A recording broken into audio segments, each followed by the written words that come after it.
Hello, everybody, and welcome back. It is week number 3 of SCS. The time just seems to be flying by, and here flying with me tonight is going to be Blue Panda and Light Rose. They are going to be your casters for our single series that we have going on tonight. It's going to be Visionary versus Wichita Wolves. How are you doing, guys? Doing real good. Really excited to be coming into this. Two very, very good teams up on the docket, and a lot to prove going into it at the moment. Wichita Wolves, they've only been taken to overtime once, so they're looking pretty solid to keep that first place position. The onus is really on Visionary to potentially knock them down a peg. Rose, what are your thoughts on this one? It's going to be a fun matchup. Yeah, I had the honor of casting Wichita Wolves last week against Pride, and I think that really showed the versatility that they really brought to the table. I mean, they had gun skill, they brought Consulate. That one, I believe, was 7-5, so that was a real close shootout. And then going on to Oregon, that one was just an absolute clean sweep. It showed that they not only know how to use their guns, they know how to strategize and really enact on that strategy and really pounce upon any mistakes that their opponent will make. Awesome, guys. Yeah, well, we're looking forward to seeing exactly what is going to happen there as our map bans populate in. So, auto bans from last week, Clubhouse and Oregon. Those were the maps that were picked by both Visionary and Wichita, respectively. And this week, everyone got rid of Coastline, which is a little bit traditional, I guess. Theme Park as well. It's a common ban. But what's kind of funny is Cafe actually got banned. And whether or not that's actually a little bit of a target ban coming out from Visionary, we will find out, because obviously Wichita Wolves is very strong in Cafe. So we are going to Consulate and Villa for tonight. So what are you guys thinking about those two maps? Blue, what do you think about Consulate, just to start off? It's an interesting map at the moment. It's undergone, I suppose, some slight meta shifts. You know, traditionally, second floor console meeting was the go-to bomb site. Now it's far less viable. Teams are actually picking up a lot more of Archive's tellers. It's definitely made its way into the competitive rotation of bomb sites. There's no bomb site at the moment, which is completely unviable. It's just not all of them. You know, you don't have that clear top tier bomb site at the moment. So it's going to be an interesting one. I think it's going to be telling how things play out as to who kicks things off in the defense. And if I see correctly, it is going to be Wichita Wolves starting off in the defense. It's probably the least preferred side, and I think Visionary have done a good job being able to snag away attack to kick things off. They can get themselves on the round, some serious rounds on the board, and then sort of push it over the line going onto the defense. Yeah, I would say it's definitely a good pick to go on attack first on a map like Consulate. I mean, as Chief likes to call it, is window repel simulator, and there's not a whole lot that you can do as a defender to really counter that, especially if there's a Valkyrie ban that comes out. Then you really have no intel because there's 2 default cams outside. But let's take a look at Villa right here. So, Light Rose, this is a defender-sided map, and it looks like Visionary almost got the, you know, victory on that one as well, because I do believe Visionary is going to be starting on the defense on Villa. So, Yeah, I mean, it's their map pick. They are starting on the defense, so depending on how Consulate goes, that could be a huge jump in momentum, a Kickstarter, something that could kind of reignite them if they do lose Consulate. If they win Consulate, that means they could just once again snowball going forward, maybe bring us to some sort of upset, because we're not seeing much of Consulate could definitely rattle both teams somewhat. And then going on to Villa, I think that could change a lot of mindsets, and that directly correlates sometimes into mechanical skill, communication.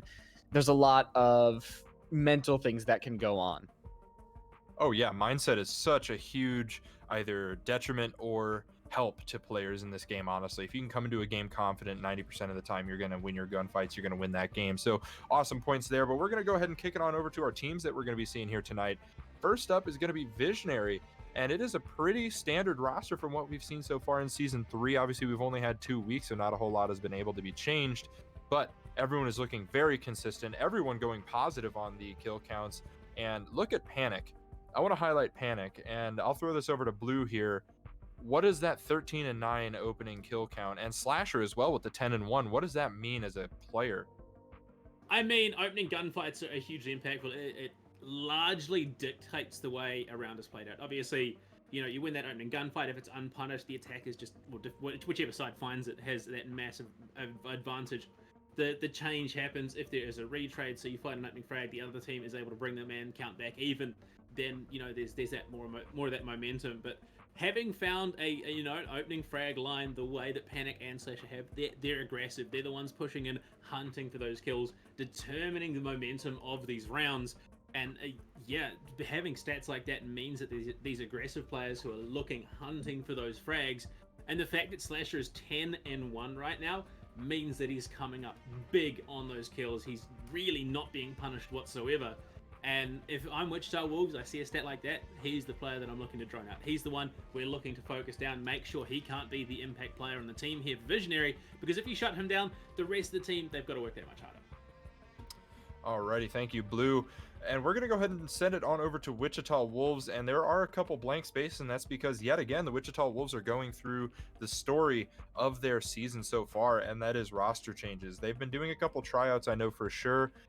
They've been just consistently looking for some strong fits to exactly what they need, and I think what they need is just a consistent fragger. I mean, they have a lot of flex players going on right now, but they need those fraggers that we saw in Season 3.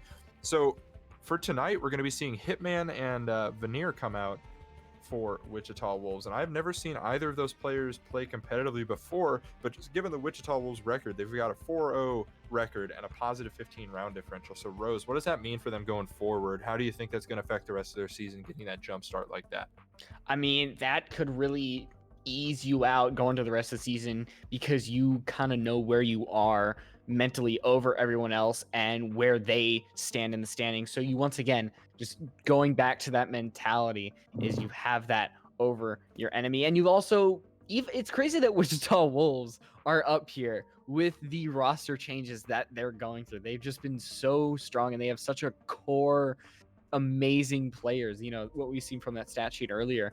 And I am super excited to see if they're going to continue that with Visionary, because as you can see on the standings right here, 1-5, this could definitely lean towards Visionary, but Wichita Wolves, they still have that 15 round differential, which even if they somehow lose a map tonight, they're still going to be ahead of most everybody else. Awesome. Thank you, Rose. Yeah, you guys are awesome. I love casting with everybody at SCS because, it's just a joy to be able to hear everyone's insight on this. Everyone is so involved with this game. They know what's going on. And speaking of knowing what's going on, we're going to see how everyone's thinking these games are going to go here. So 303 versus Redux Rising, that got rescheduled and is going to be played on Saturday. So that is why we are not seeing a first game, or first series, I should say, tonight. So if you're expecting to see that, definitely check it out on Saturday. We'll send out some details. For tonight's game, Wichita Wolves versus Visionary. So far, looking pretty heavily favored by the Wichita Wolves, but that's not to say that Visionary is not a strong roster. I think that's one of the fallacies of these predictions, is just the fact that, teams can be so close, but just given histories and things like that, and also how they are in the standings, we make certain predictions there. So we'll see who's going to come out on top tonight, if it's going to be Visionary, given the upset.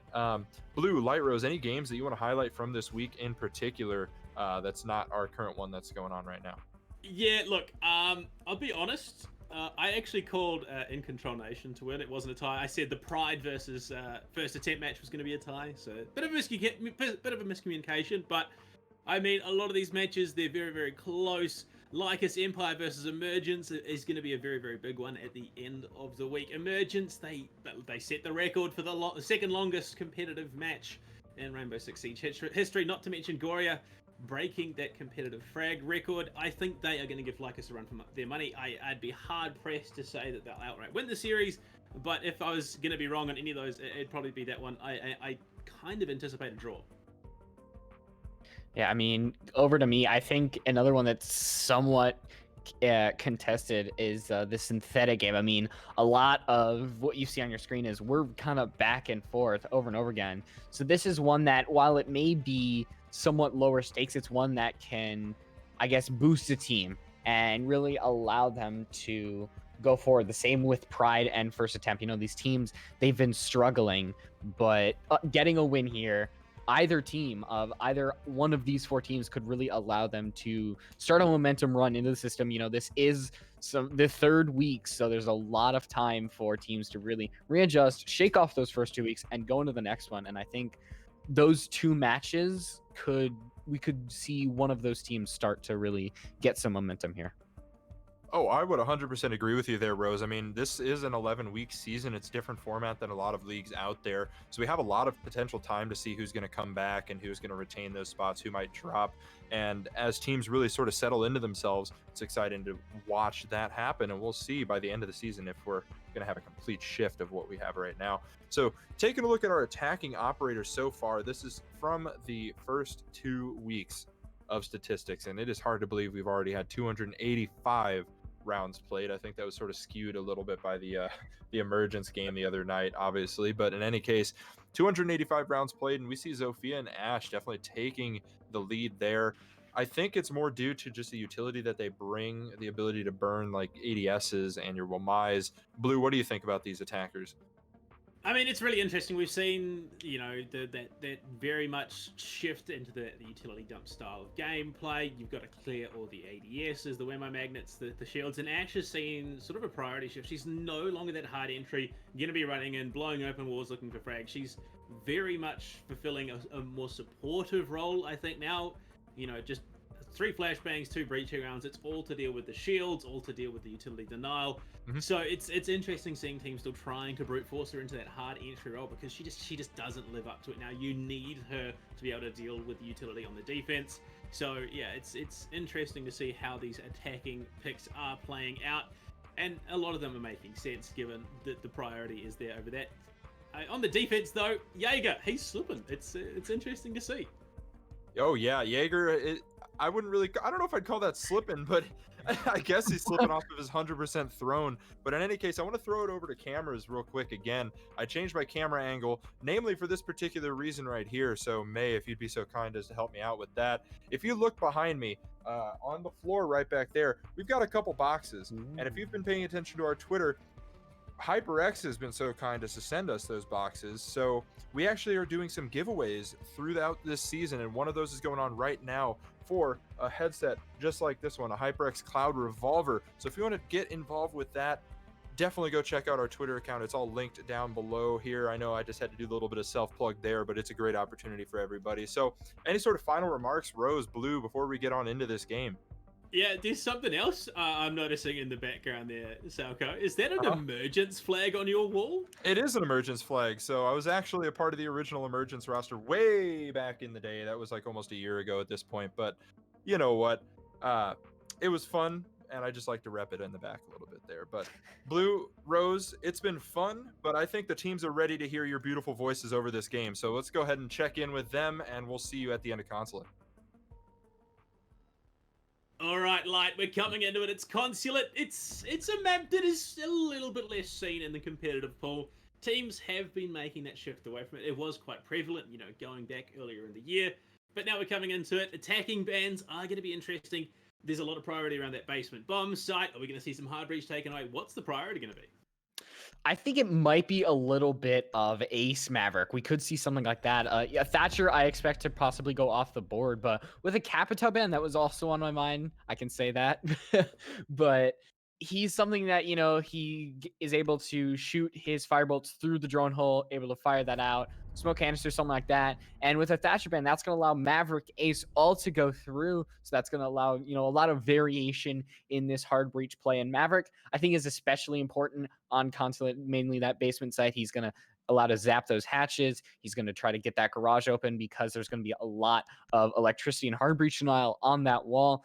And that's why I don't expect something of a Kaid, simply because there's really nothing to get through these hatches. And a Malusi ban, I think going over to these other sites besides basement, that is where sometimes she could be very prevalent. We haven't really seen her on these other sites because Consulate doesn't get a lot of play, especially with how much she's been in. But we'll see that now in a Valkyrie ban. I mean, that can be somewhat typical. She's such a powerful operator that sometimes you just don't want, especially a single person on the other team who knows how to play Valkyrie, just get her off the board. Yeah, I mean, there's all sorts of things to worry about in a map like Consulate. You got the spawn peaks, you got the runouts. It's better safe than sorry. Take the Valkyrie away, deny that information. But it has let something through that has been banned out more often than not. Mira is going to be in play here on Consulate. We'll see if either of these teams are going to be looking to pick it up. We know it can be played in press lobby. You lock down that public bathroom. It can be a terrifying force. Although at the moment, not really being prioritized. Hitman, he's going to go for a Maestro instead. So no Mirror, despite it being readily available. I think once again, it kind of comes down to when teams know how to play a map, and there's just a certain operator that just gets banned over and over again, that you just learn how to play without them, even if they don't get banned, because once they're thrown in, that just can throw a wrench in your entire plans. Even if they bring some sort of massive utility like Mira, you have to substitute another operator. Like, if you substitute that Mozzie, you take away the ability to capture those drones, which can be really, really impactful on a site like this. So I think that's what Wichita Wolves is doing. You know, a team like them, they practice these strats over and over again, and they're just going to stick to their guns. So Mira, I doubt we're going to see her very much tonight. Well, it's early days. We're still around number 1. There's another 5 to go after this one. In the first half, another. Yeah. There's possibilities at the moment, though. They're looking like potentially going for a hard lockout of basement. They've got Goyo on the board to slow things down. They've got a lot of options, a lot of utility. At the moment, though, it's interesting. Seeing these new players coming in, Veneer and Hitman on the board. Wholesale, opening round of play, I suppose. Week number 1, definitely made a statement, definitely got involved in there. But Wichita Wolves, they've decided to go a different way. So we'll see how these two new, fresh faces come into this, how they are going to look to change things up. Unfortunately for them, Visionary, they're this very, very stock standard team. They work well together, they're cohesive, they've been together for a decent time. So this could be, just the difference between a very experienced, a very drilled team, and a team is trying something a bit different here. We're already seeing a little bit of an altercation happening on that second floor. Devil just going to flirt a little bit with Death there from Panic, but still just trying to show pressure a little bit as Panic is going to start to get inside the building.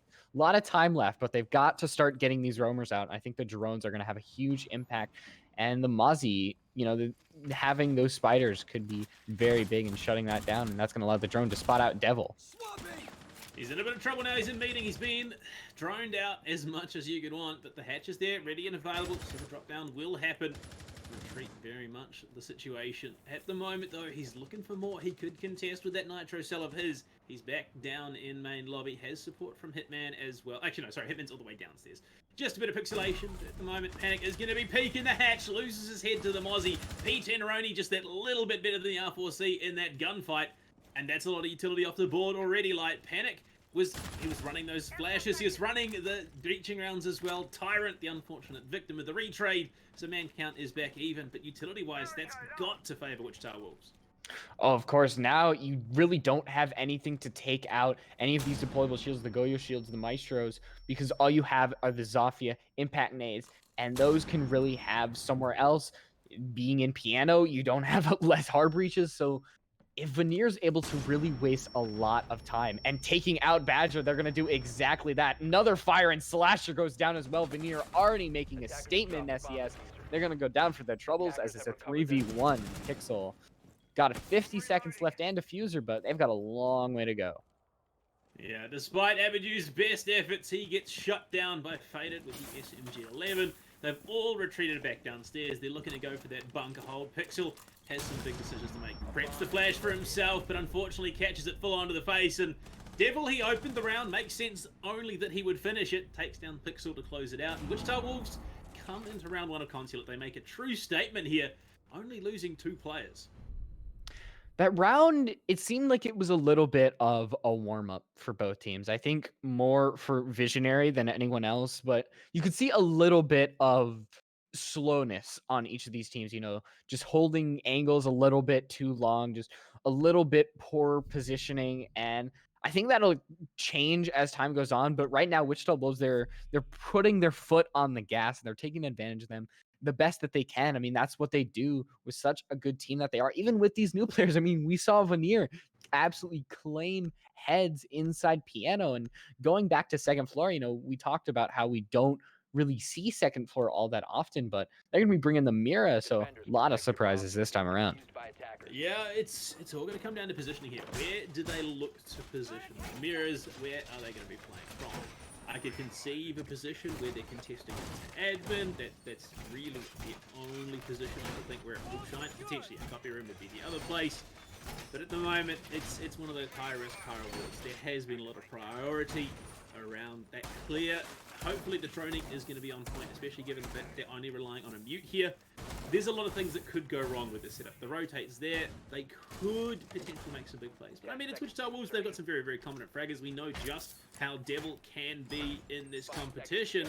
It's really down to whether or not Wichita Wolves can hold their angles, hold their positions, not give up too much ground early, because we saw there was a lot of prioritization from Visionary. They got into admin early, that was cleared out, but it seems they're spawning the other side now. Yeah, I'm just my eyes are a lot on Devil's mural walls. It's just looking at that, and a lot of them seem to be centered toward this eastern northeastern side. And I think you put a lot of risk in that because as Visionary, they're already just on this west side. So a lot of that mirror utility could go absolutely wasted. You know, if you don't see anyone, then there's no point in putting that mirror wall there. So, I mean, you still got the C4, you still got the Vector, but could you bring another operator that would just extremely help you on this site? Because Visionary, they're taking their time and going from this western side, we aren't seeing exactly these black mirrors work all that well yet. Yeah, I think the investment really just hasn't paid out for them. A lot of commitment over towards admin. I don't think there's a single mirror window at the moment, which is going to be useful in trying to hold off the initial push, but Faded, he's going to find the opener, taking it. That's so good.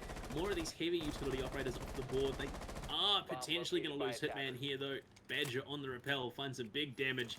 Puts down the mace. If you're an operator you want to be losing, goes for the spray through the wall, trying to figure out where he is to finish him off. But it is going to be Panic to find it. Unfortunately, another quick refrag going the way of Devil. They're going to contest onto Panic, but pulls back as the flash grenade comes out. Panic in a bit of trouble here, stuck on yellow, has no support. Devil from below, Nitro Cell toss onto the stairs, and he's gonna clean it up from downtown with a big arm throw. At the moment, Visionary being completely undone. Pixel finds one at the very least to bring it back to 2-3. This is a situation they could win out on. He's got himself into Connector as well, but a great way, a huge statement in fact being made in this map already by Wichita. Yeah, they do have the diffuser, Badger, and they are close to on site. So right now it seems the sides have swapped for now, and Wichita Wolves, they're attacking these sites. They've got to find a way to really get back and enter in the sites, but they do have the man advantage. But Badger is going to start to get that diffuser down, and these Maestro cams, they're just going to go ping, ping, ping away. And Pixel, they're going to pre-fire that angle, and they're just going to use that banana mag, but it's not going to work out as Veneer finds Pixel, Badger finds Faded, and it's a 2v1 with the G8. They're holding their angles very beautifully, but they've got the time and they've got the magazine. G8, is it going to be good enough? Badger goes for a swing, finds a first, lines it up for the second. You don't peak the same angle, and that's exactly why they could not have served that up any better if it was on a silver platter. And Badger and Visionary managed to steal away round number 2, literally from the jaws of defeat by all rights. That should have been a Wichita round. There were some amazing plays that round. I mean, from both sides, just a great job by Badger and Pixel.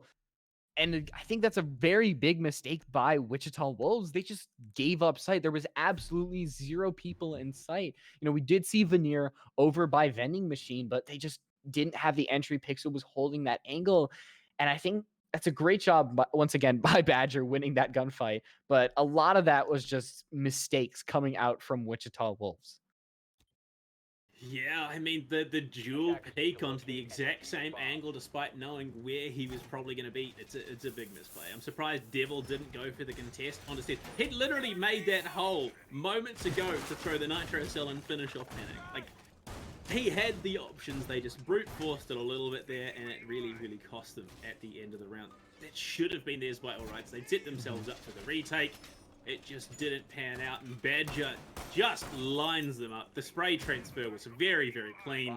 Now coming into this Wichita Wolves, they need to change things up, they need to adapt, and it already looks like they're doing that. We see no mirror this time, it's going to be a castle instead, going for something a little bit safer, and Faded, opting instead for the Whammy over the mute. The utility is just that much stronger, and they've readily accepted that. They're making changes.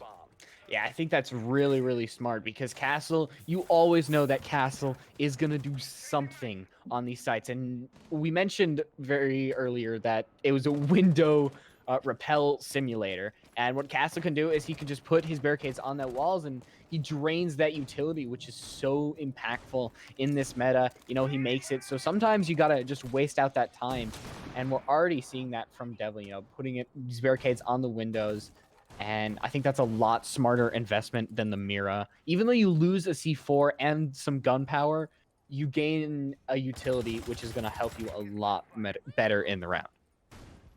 You've got to admire just the ability from Visionary here to change things up on the fly, to adapt and overcome. Last round, they spawned over by the right barricade on the western side. This time, they go eastern, having droned things out, realizing that there's no mirror threat admin. They know that there was a Whammy magnet being set up on balcony outside of meeting. So first thing that happens, it's dealt with by Pixel. Stun was thrown up there, eaten up straight away. They are just reading this map perfectly every step of the way. Despite that unfortunate opening round, they have adapted and changed exactly how they needed to. Panic's already pushing up in the front office. They've got a lot of ground control already. They've got so much positional advantage that they can transition into that push that Wichita Wolves, they've got to go big on the gunfights here. Yeah, right now, Wichita, they look lost, but the one thing, once again, they do have in their hands is just the absolute power of their own mechanical skill. They got to win these out, win these gunfights, but the positioning of Visionary will usually beat those gunfights every single time because they're giving themselves this big advantage. They're already pushing Wichita further and further west towards their own site. And we're seeing somewhat, it's a little bit of a repeat that they're having somewhat to play attack instead of defense. And Visionary, they're doing a great job of flipping it on its head. And they're waiting and they're waiting. They want to get the best position that they can, and that starts with getting this entry frag. They've already used a lot of utility trying to set themselves up, but Faded is going to find the overrun to Pixel on a deep roam downstairs. Hitman follows up with one of his own onto the Zofia. Panics, he's going to push into meeting, able to capitalize with the help of Badger. But Veneer in the right place at the right time, pushes up, secures a frag. But Badger again on the repel. Just this man is exactly where he needs to be when he's in position to help his team. Coming in Faded, he's at long desk. Line gets pulled off. Badger's going to find himself a triple before being traded out. And unfortunately, despite Faded's best efforts, Abadu the one to come up big, and Visionary take themselves the round lead off a very, very coordinated attack. I mean, that's the story of the entire map right here. So they're just being extremely coordinated onto these sites. And I think it's smart going back to Cafeteria Garage because second floor is just not working out for you. I think that's a site that you've probably got to scrap for at least of these three. If you win Cafeteria, you just cannot go back there because that is a site that Visionary have locked down. And I'm scared that for Wichita Wolves that they've got it locked down for the entire map. If they're able to win Cafeteria so strongly and so coordinated like they have throughout the past two rounds, what happens when the sides flip? I feel that it's just going to be a big smash coming out through Visionary. Yeah, I mean, it was just the ability to overlap and coming out of Visionary there. They saw the attack the previous round, they won it just, and it gave Wichita the confidence to go back to that same bomb site saying, look, this is what cost us at the end of the day. We can play the same thing again, make these changes, and it won't happen this time. But the instant adaptation coming out of Visionary to change up the attack and approach it a different way completely undermined the defense, completely shut down what they were trying to do. And Badger, once again, finding some huge frags in the round. He's 6-1-2. He's leading the scoreboard at the moment. This, it's very rare that you see a player who's constantly in the right place at the right time to affect change for a team, but he has been that one so far in all three rounds. I mean, that just can make a good Siege player. Sometimes it can be luck, but it also can just be really good game sense. You know where these fights are going to come from. You know where this utility, you're going to be able to take advantage of it the most. And Badger's doing that perfectly. I mean, the IQ doesn't have that big of an impact right now. I mean, possibly on the site, you go above, you shoot these mute jammers. But other than that, Badger, I think the G8 is just a gun that they're able to use absolutely perfectly. And I don't want to see Badger go off this IQ no matter what because they're absolutely dominating on that. And there we go. Mozzie able to take out Panic R6, and Devil, the P10 Roni with the access of sight is just chipping away at Wichita Wolves. Yeah, losing out on that heavy utility operator once again. Badger on the rappel. No, actually, it's Devil to take down Slasher. He is just a force to be reckoned with here. Holding meeting by himself. Takes out the 2 entry fraggers. Takes out a lot of the utility available to Visionary. And these are 2 players who we saw. Opening gunfights traditionally go their way. I think the closest would have been Panic, who was 13-9, if I remember correctly. But Slasher, he's now sitting pretty rough at 10-2. He's been chipped away at here, and Wichita Wolves, they've kicked off this defense a little bit better. It just could come down to the bomb site at the end of the day. Yeah, I mean, we, on this exact bomb site in round 1, we saw Devil take out Panic on the 2nd floor. And that exact same thing happened again, and that was a Wichita Wolves victory. But Abadu, they want to make sure that they're getting a little bit closer to victory. They're going to take out Veneer, and that's going to allow Badger to really go onto Piano, and possibly find anyone that's really hiding in this site. Breach has been opened up onto the garage door, though, so if Visionary so choose, they can brute force their way in. No real cover, they don't have smokes or anything like that, so it's going to come down to gunfights at the end of the day. They can control yellow stairs, it's really going to be just how much information is available to them. Faded is currently in public bathroom, knows that they have that vertical control, shields are there, but with 50 seconds left on the clock, if Visionary can afford to take a little bit longer, they take their time, drone things out with the 2 that are left available to them, so they don't have as much information potentially as they'd like. The shield there, the ping's going out. They need to force something very, very soon here, Light, but given how Wichita Wolves have been playing on the defense, it could be rough as Devil and Faded pick up Abadu and Pixel. All of a sudden, the Badger finds himself alone without control of the bomb. He's going to go for a swing. And in fact, it's Hitman who accidentally kills Devil with the Vulcan shield destruction. Badger goes for a spray, trying to contest the player on yellow stairs, but it is not enough. Tyrant shuts down this Visionary roster. And it was close there for a moment, Light, and it all kicked off. Yeah, I mean, once again, there's Wichita Wolves.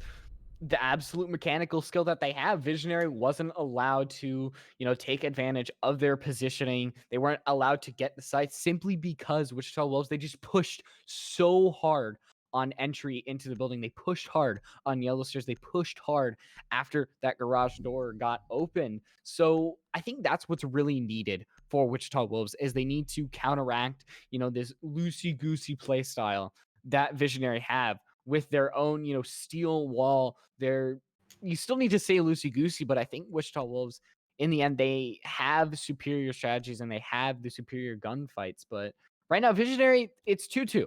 They definitely have the ability to come back, especially now that we're going over to that lobby bomb site. Yeah, arguably the most vulnerable of all the bomb sites. You can go for smoke plays on that main lobby doorway. You can easily get control of press if there isn't that vertical presence, which you'd have to imagine that is going to be the play here from Wichita Wolves. You want to head upstairs, you want to control vertically, make it so that it is incredibly hard to go for that plant. Even potentially down from below, we've seen a couple of approaches like that. But you look at the community vote, it's so incredibly close. In fact, Visionary just edging it out by 2%. And given the current state of the world, Light, we know just how impactful 2% can be. Really, though, it's on the players at the end of the day to dictate whether or not that community vote is right. And at the moment, 2-2, both teams are definitely setting a precedent. You can't say that as somebody who's in New Zealand and Tyrant find an avenue with that run out, and they're gonna go down, but they're gonna take out that hard breach, and I think that's a trade well worth it. Yeah, losing out on the smoke. A lot of security in that operator in terms of enabling plant. Veneer very lucky to get away with his pulls back to vending. He's gonna be safe for now, just waiting, holding his angle, has support. On the teammate on service stairs, but the drone there, boy, he's playing a dangerous game here. Rotates himself down into the basement, but Panic is well and truly on the hunt, looking for some frags, looking to try and blow this round wide open. Losing out on the hard breach, it's got to be rough. The rest of Visionary have to step up big here and make it happen. But given just how deep the spread is from Wichita Wolves, that's a lot of ground to cover, that's a lot of operators to find before they can actually even commit to a plant. I think it's possible Abadu, losing that ace, especially on a site like Lobby Press Room, it's not the worst thing in the world. I think on this site, definitely you could afford to lose something like your hard breach because there's not a lot of these reinforced walls that you can really go through. So you still got, Slasher, Panic. You still got these soft breaches that are able to take out the castle walls, the Maestro, bulletproof cams. And that's what really important on a site like this. And already Panic going to swing very, very slowly. They're going to find a head, but they're just going to miss their shots and immediately go down to Hitman. And Slasher goes down as well. And right now, Wichita Wolves, they seem to be firmly in place.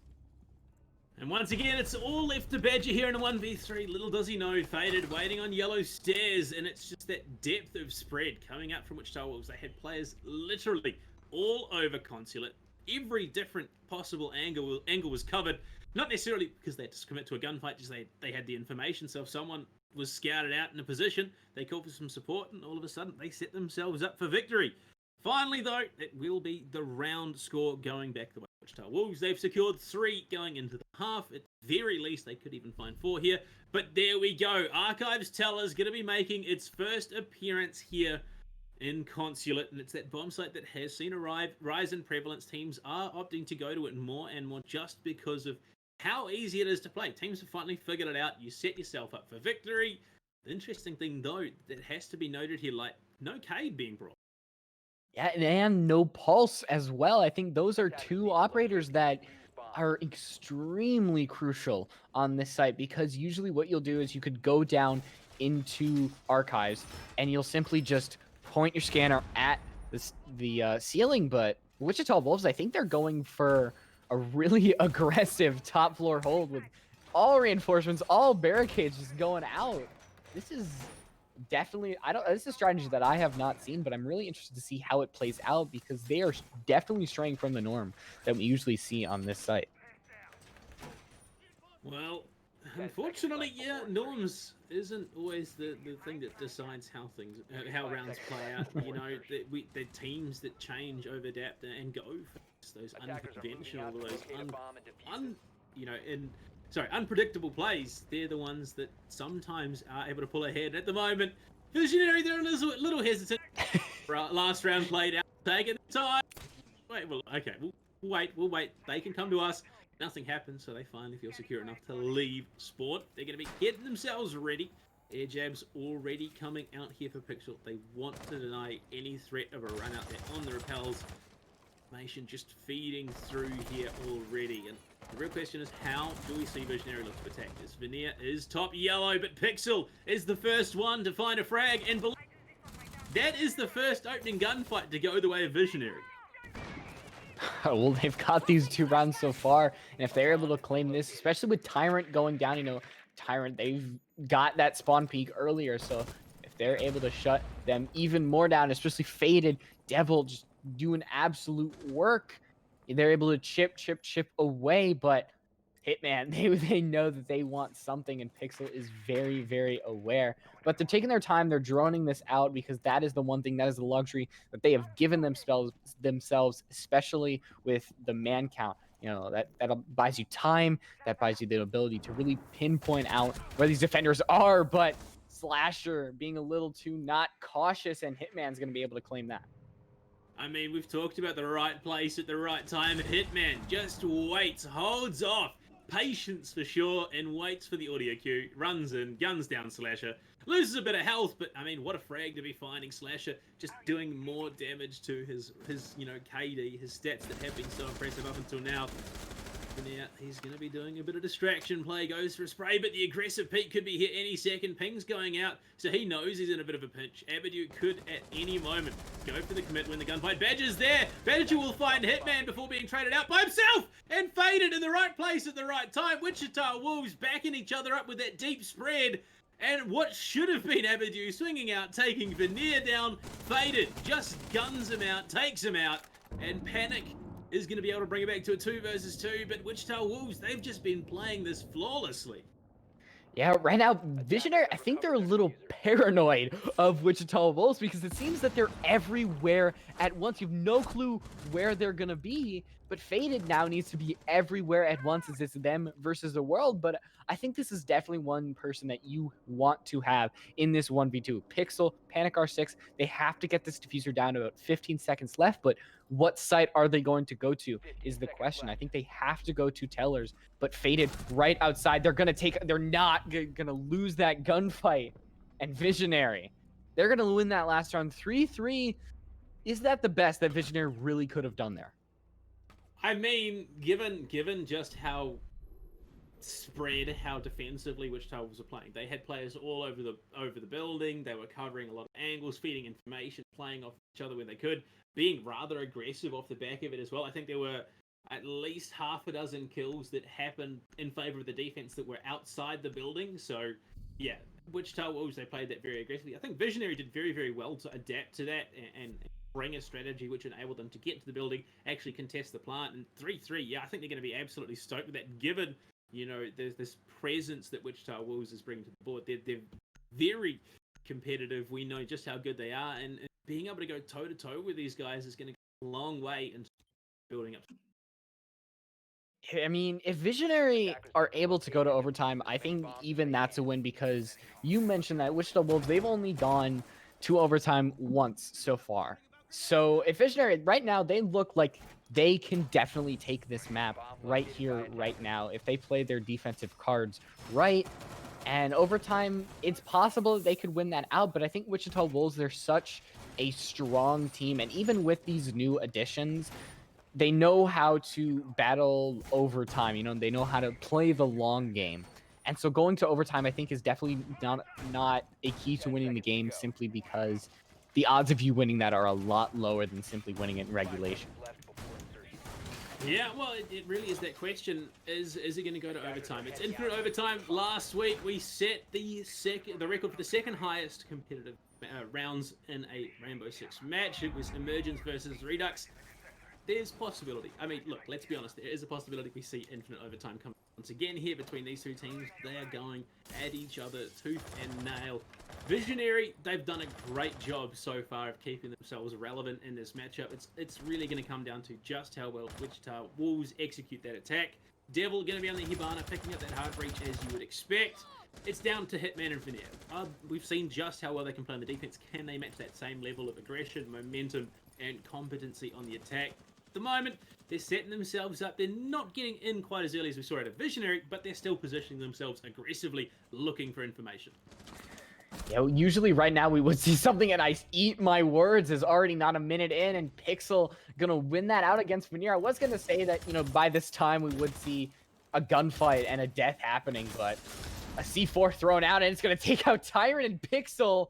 They're the Tyrant right now, and deprived of a C4 that they absolutely used to great lengths.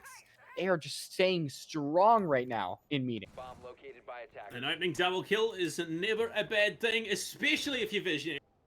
Your defensive half, and the fact that we lose Tyrant and Veneer that early on, the two entry players now gone, utility drain as well off the board. Given that there's a Goya, it could be rough. Hitman, he's going to bring one back, find that player who has been such a thorn in the side already. But I think at this stage, Pixel, the damage is done. His utility's already been used. The moot jammers are in place. There's only so much more that he could have offered in this round other than gun skill at the end of the day. So I think he can feel happy now being on cabs that he has done his job. At the moment, Wichita Wolves, they're trying to clear things out. And this isn't even the floor the bomb site is on. They've got to go down one level. It's press lobby after all. At the moment, Devil, he's going to cut off the angle towards public. He might be able to go for a drop down here, but just not confident in that fact. They need more information. They need more positional advantage. And with the time ticking away, Light Rose, they could be in a bit of trouble. Who's going to be the one to force it? And at the moment, it looks like Devil's getting a bit antsy. Uncertainty, I think, is the one thing in this game that you really can absolutely use to your advantage. Just fear of the unknown, especially these defenders. Oh no, the ADS absolutely zapping that flashbang at a good air. Some good engineering by Jaeger there. And uncertainty, it can be used really, really well here. And Visionary, they're going to have to use that. But Devil, no fear, just absolutely go into sight. But they're going to go down. It's a 4v2 for Visionary, and now just a 4v1. Visionary doing a great job on this defensive side as Panic takes him down to 4 members alive. Really strong start to this defensive half.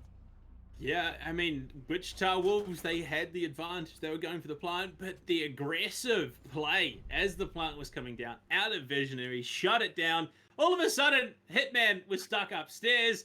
There was no real way to come back into that. And yeah, 100%. Panics just shut it down. Swung into main lobby, found the player on the defuse, had support from Badger who found the follow-up. And, well, the round is said and done.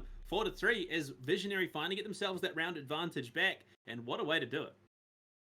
Now we go over to Garage. I think if Visionaries if they're able to pick up Garage, I'm gonna do a little prediction. I think they're gonna win the 2 rounds after that. I think if Visionary is able to clear Garage, they're gonna win the entire map through and through without dropping a map. Simply because if you're able to deny Wichita Wolves on such a strong site that they were able to defend so well, then I think you could absolutely clear out the rest of the sites. And Visionary, they're looking really strong.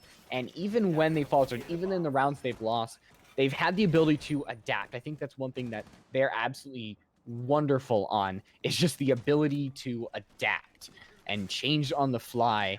And Wichita Wolves, they've had a similar style of that, but just not to the same degree that Visionary have had. And I think that can really be the difference between winning and losing this match.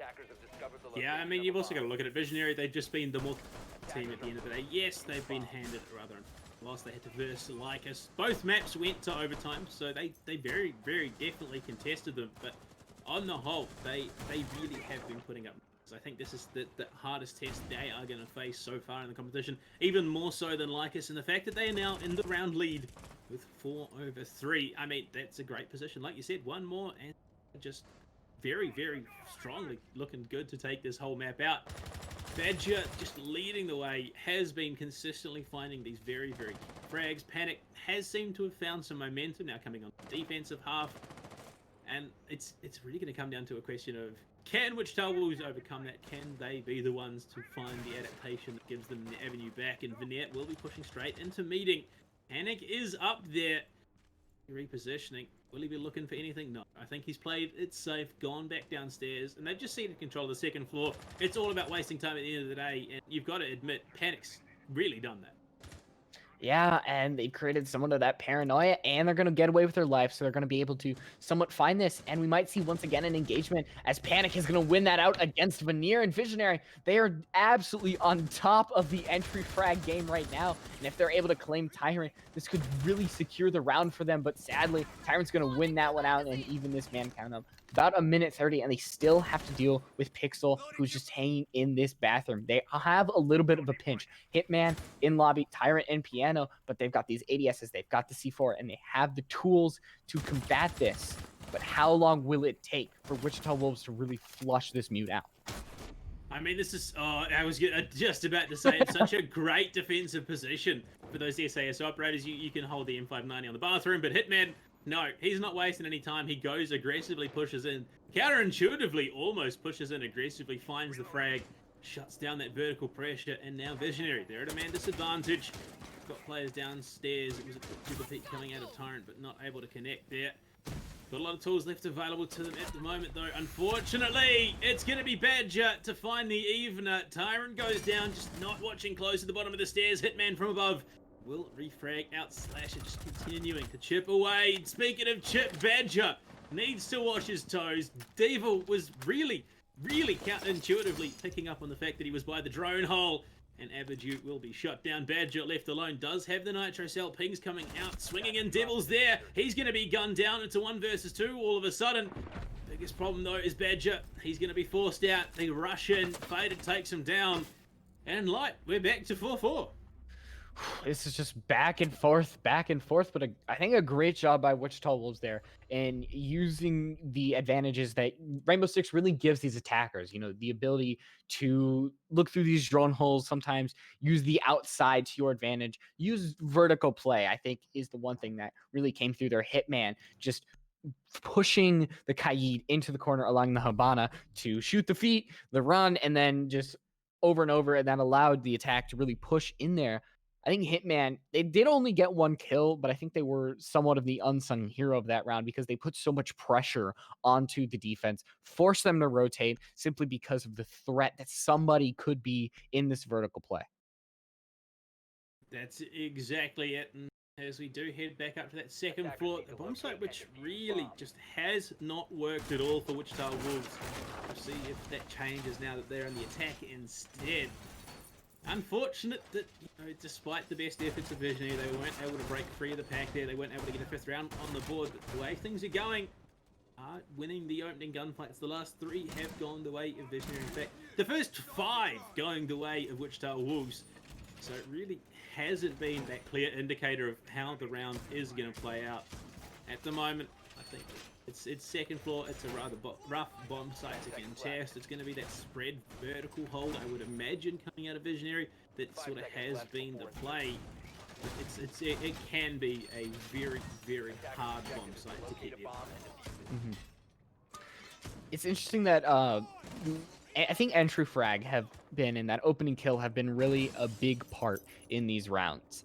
And Panic and Pixel have been involved in 6 of the 8 opening kill. Either they've died or they've gotten it each time. So a lot of times we can just really look at them, and a lot of times that just really comes down to them being, this aggressive roam that Visionary have started to play. Pixel getting these SMG-11 kills, the C4 kills that have just been really crucial, especially in that 7th round. And they're already playing that somewhat. They're just holed up inside of the, I don't actually know what that's called, but Pixel's just waiting on in there, and he's gonna get pinged out. Well, he's holding tight. He's waiting that angle. It's front office. He's just floating around, trying to keep that positional advantage. There's Wichita Wolves. They're just pushing it aggressively. They've got breakthrough. The next step will obviously be that front office. From there, they can look to transition, and Pixel's in a bit of trouble. X-Kairos off onto that wall at the top of service. But Tyrant, he's going to find Badger. Big kill there, going the way of Wichita Wolves, locking down the castle. Having used all that utility, it's now dealt with, and they've got that man advantage. Wichita Wolves, they seem to have found some momentum here. Pixel, though, he was the player who was very aggressively contesting, is going to find Veneer, even up that man count. This new player really just struggling a little bit. Those stuns coming out, trying to flush him out of position. But he could go straight back to the table. He's safe for now. They really just haven't followed up on that aggression. That could be their fall if they're not able to really flush out this mute in well enough time. That would allow, the rest of Visionary to really gather around this mute. That could be the end of the round, but they have the drones to flush out Pixel. They are going to locate that, and that's going to allow the rest of the IQ to really put pressure on that. And there goes down Pixel. A great job by Wichita Wolves using their drones and using their aggressive man count that they have. And now they can allow entry into the site, as only Slasher and Abadu really have sight onto it, especially as Panic's taken down by Hitman. Yeah, try to come in from behind. Abadu, though, gun down Devil. Barnett, that long SMG-11 spray, has support Slasher. They're both playing that same angle around console front desk. Lines of sight that they can get all the way into meeting. Lots of potential angles that Wichita Wolves need to be wary of, but Hitman is going to be on the plant. Toxic canister throwing deep. Will it cut him off? Doesn't look like it. But speaking of cut off, Faded is going to gun down Abadu. Hitman on the ground is finally finished off by the Toxic canister. 20 seconds left, unfortunately, losing the smoke. Don't have any guaranteed way to stall it out. It's going to be on Slasher to win the gunfight, take some big damage, and it will be Faded, the one to shut it out here with the AK. And all of a sudden, Wichita Wolves, they're 1 round away from getting map point on the board. The way things have been going, it's very much possible that it could be traded out here, Light. The real question is, where are we going? I think we could okay, I was going to say lobby press room. That's the second time that I've called it after it's been said, but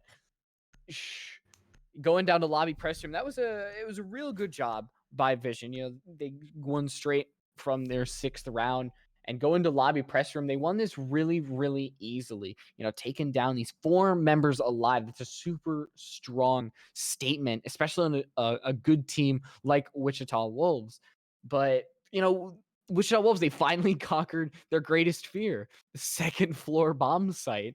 And I think it's possible that they'll able to do that for this 1st floor, but I'm not doubting Visionary right now, because the way this map has gone, it's just been back and forth. We've seen 2 rounds in a row. That's the most we've seen a team win, Wichita Wolves. But it's been a very good game. Great plays by each side and great performances from just these individual players who definitely made an impact on the match. I mean, you look at Faded, you look at Badger. These both have over 10 kills. And that allows you to really do a lot more with your gunplay. It allows you to do more with your statistics simply because you have somebody to really fall back on. You know that you're keeping you alive with that mechanical skill and positioning that they have. That's exactly it in terms of kills. I mean, Faded, of his 10 that he's got so far, only one of them was an opening frag. It was on to Pixel in round number 3. Badger doesn't have a single opening round trade at the moment. In all of his 11 kills, has been fragging out like a champ. Usually in a situation where he's left to catch it up, which is never the best, but hey, he's been doing some big work. And speaking of big work, Slasher just reads into the push onto yellow, guns down Hitman. A lot of that verticality quickly now just quickly taken off the board. All of a sudden, it's a lot of pressure now gone. We talked about just how impactful he was in some of these previous rounds and controlling the map veneer. We'll get the refrag back onto Panic, holding circle stairs, waited for him to push down. Very, very patient in that situation. With 2 minutes and 15 seconds left, there's 8 people left in this lobby.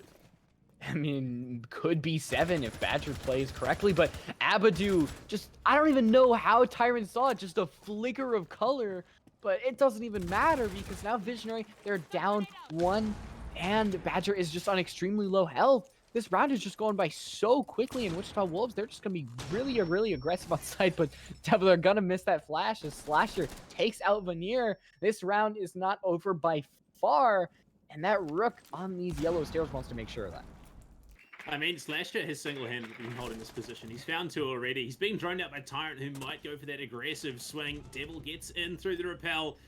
It finds Badger, and Pixel is above. Pings are coming out for him. He might be the decider here. If he can shut down Devil, he might be able to affect how this round plays out. He's going to open the hatch. Will he go for the drop? Shotgun out. He's going to drop one.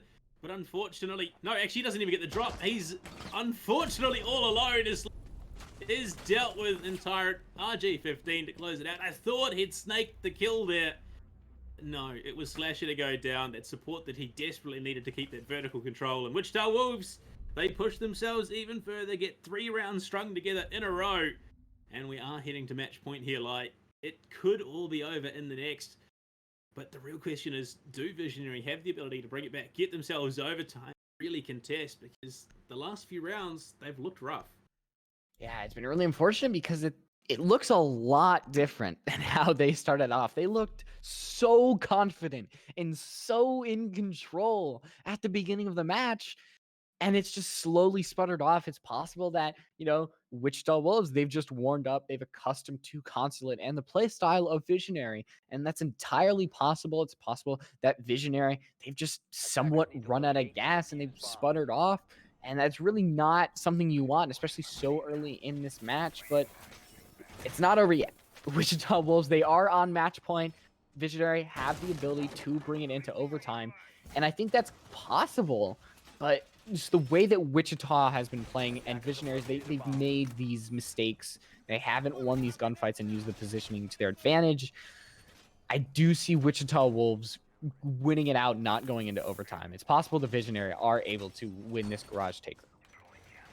Yeah, we see a bit of a change. Badger is going to pick up the pulse here. It's an operator we talked about being played on Archives Tellers. It wasn't brought at all this time round, though. It's positioning. Where are they going to sit this pulse that he can start to feed information, have a real impact on this round? 2 Nitro cells available to them, Pixel and Badger, but the big thing is the only Nitro cell play they can go for from below is Badger. He's the only one that's going to be down in the basement. Pixel will be holding that public bathroom angle as he has on the last time we visited this bomb site.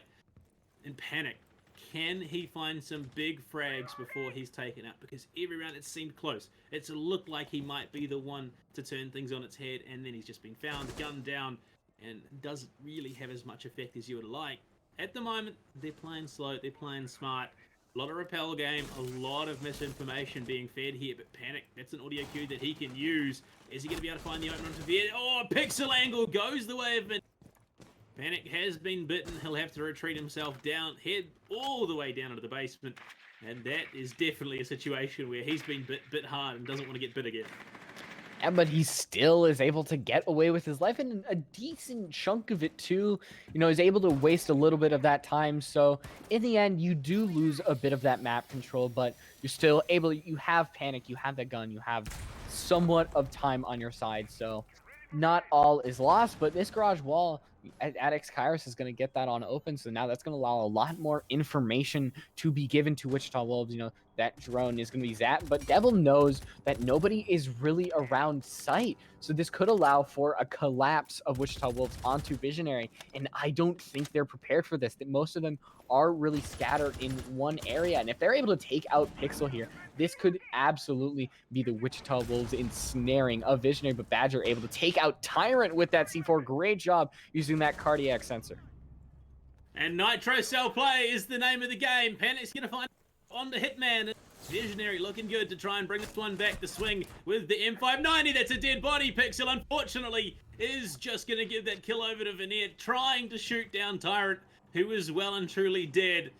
At the moment, there's a lot of damage being done. Panic is low, Badger half health. Devil not in the greatest of spots. Watch your angles, people. As Fader just walks down circle stairs, gets the long range shot onto Slasher, who is prone on pipes, and Panic. He swings in, takes out his counterpart of Veneer. Badger finds himself a second of the round. Faded down. Devil, 1 man versus 3. The health bars aren't the biggest. He could find 2 quick frags and bring it very, very close here. If he can find it, he can do it, but 20 seconds left on the clock. It's going to be a desperate situation, a desperate push that needs to come out here. And they're just holding, biding their time, waiting for Devil to make the first move. I don't think he has what it takes, and Badger, he's just going to swing out, shut it down. Visionary, they bring it back. 1 round to go before we head to overtime at Light. That's given me a lot of confidence that they might be able to do it. Yeah, but they've got to choose a site, and right now it just feels like a roulette wheel. Which site do you want to test Wichita Wolves on? Because every single site that the Wichita Wolves have really won, and we're going to go to lobby press room. Is that the right decision? Would Archives Tellers be best simply because they haven't run it on this defensive side? I mean, you have the chance, Visionaries. It's a big gamble. They are 1-1 currently on this bomb site. Well, on this half anyway, in terms of this bomb site. Now on the defense, is that exactly what I thought it was? Devil went for a 6 pick there. If it has been stuck, that is an Armoru coming in, and it is! Devil going for the aggressive plays. This is bold. If they are able to make her work here, this could be tilt-inducing. The Gara hook, such an impactful gadget. Gets yourself in aggressively. Hard and fast is the name of the game. With that G8 as well. Really an operator that is a force to be reckoned with. The real question is, are Visionary going to be able to read into this? Are they going to be able to play into it? Given just how vertical their hold has been, they might be able to find something. But again, this could be that EUL strategy. Go to the basement, play through the hatches, completely catch your opponents off guard. If they can make that happen, this could be a very quick round. All right, so round timer has started.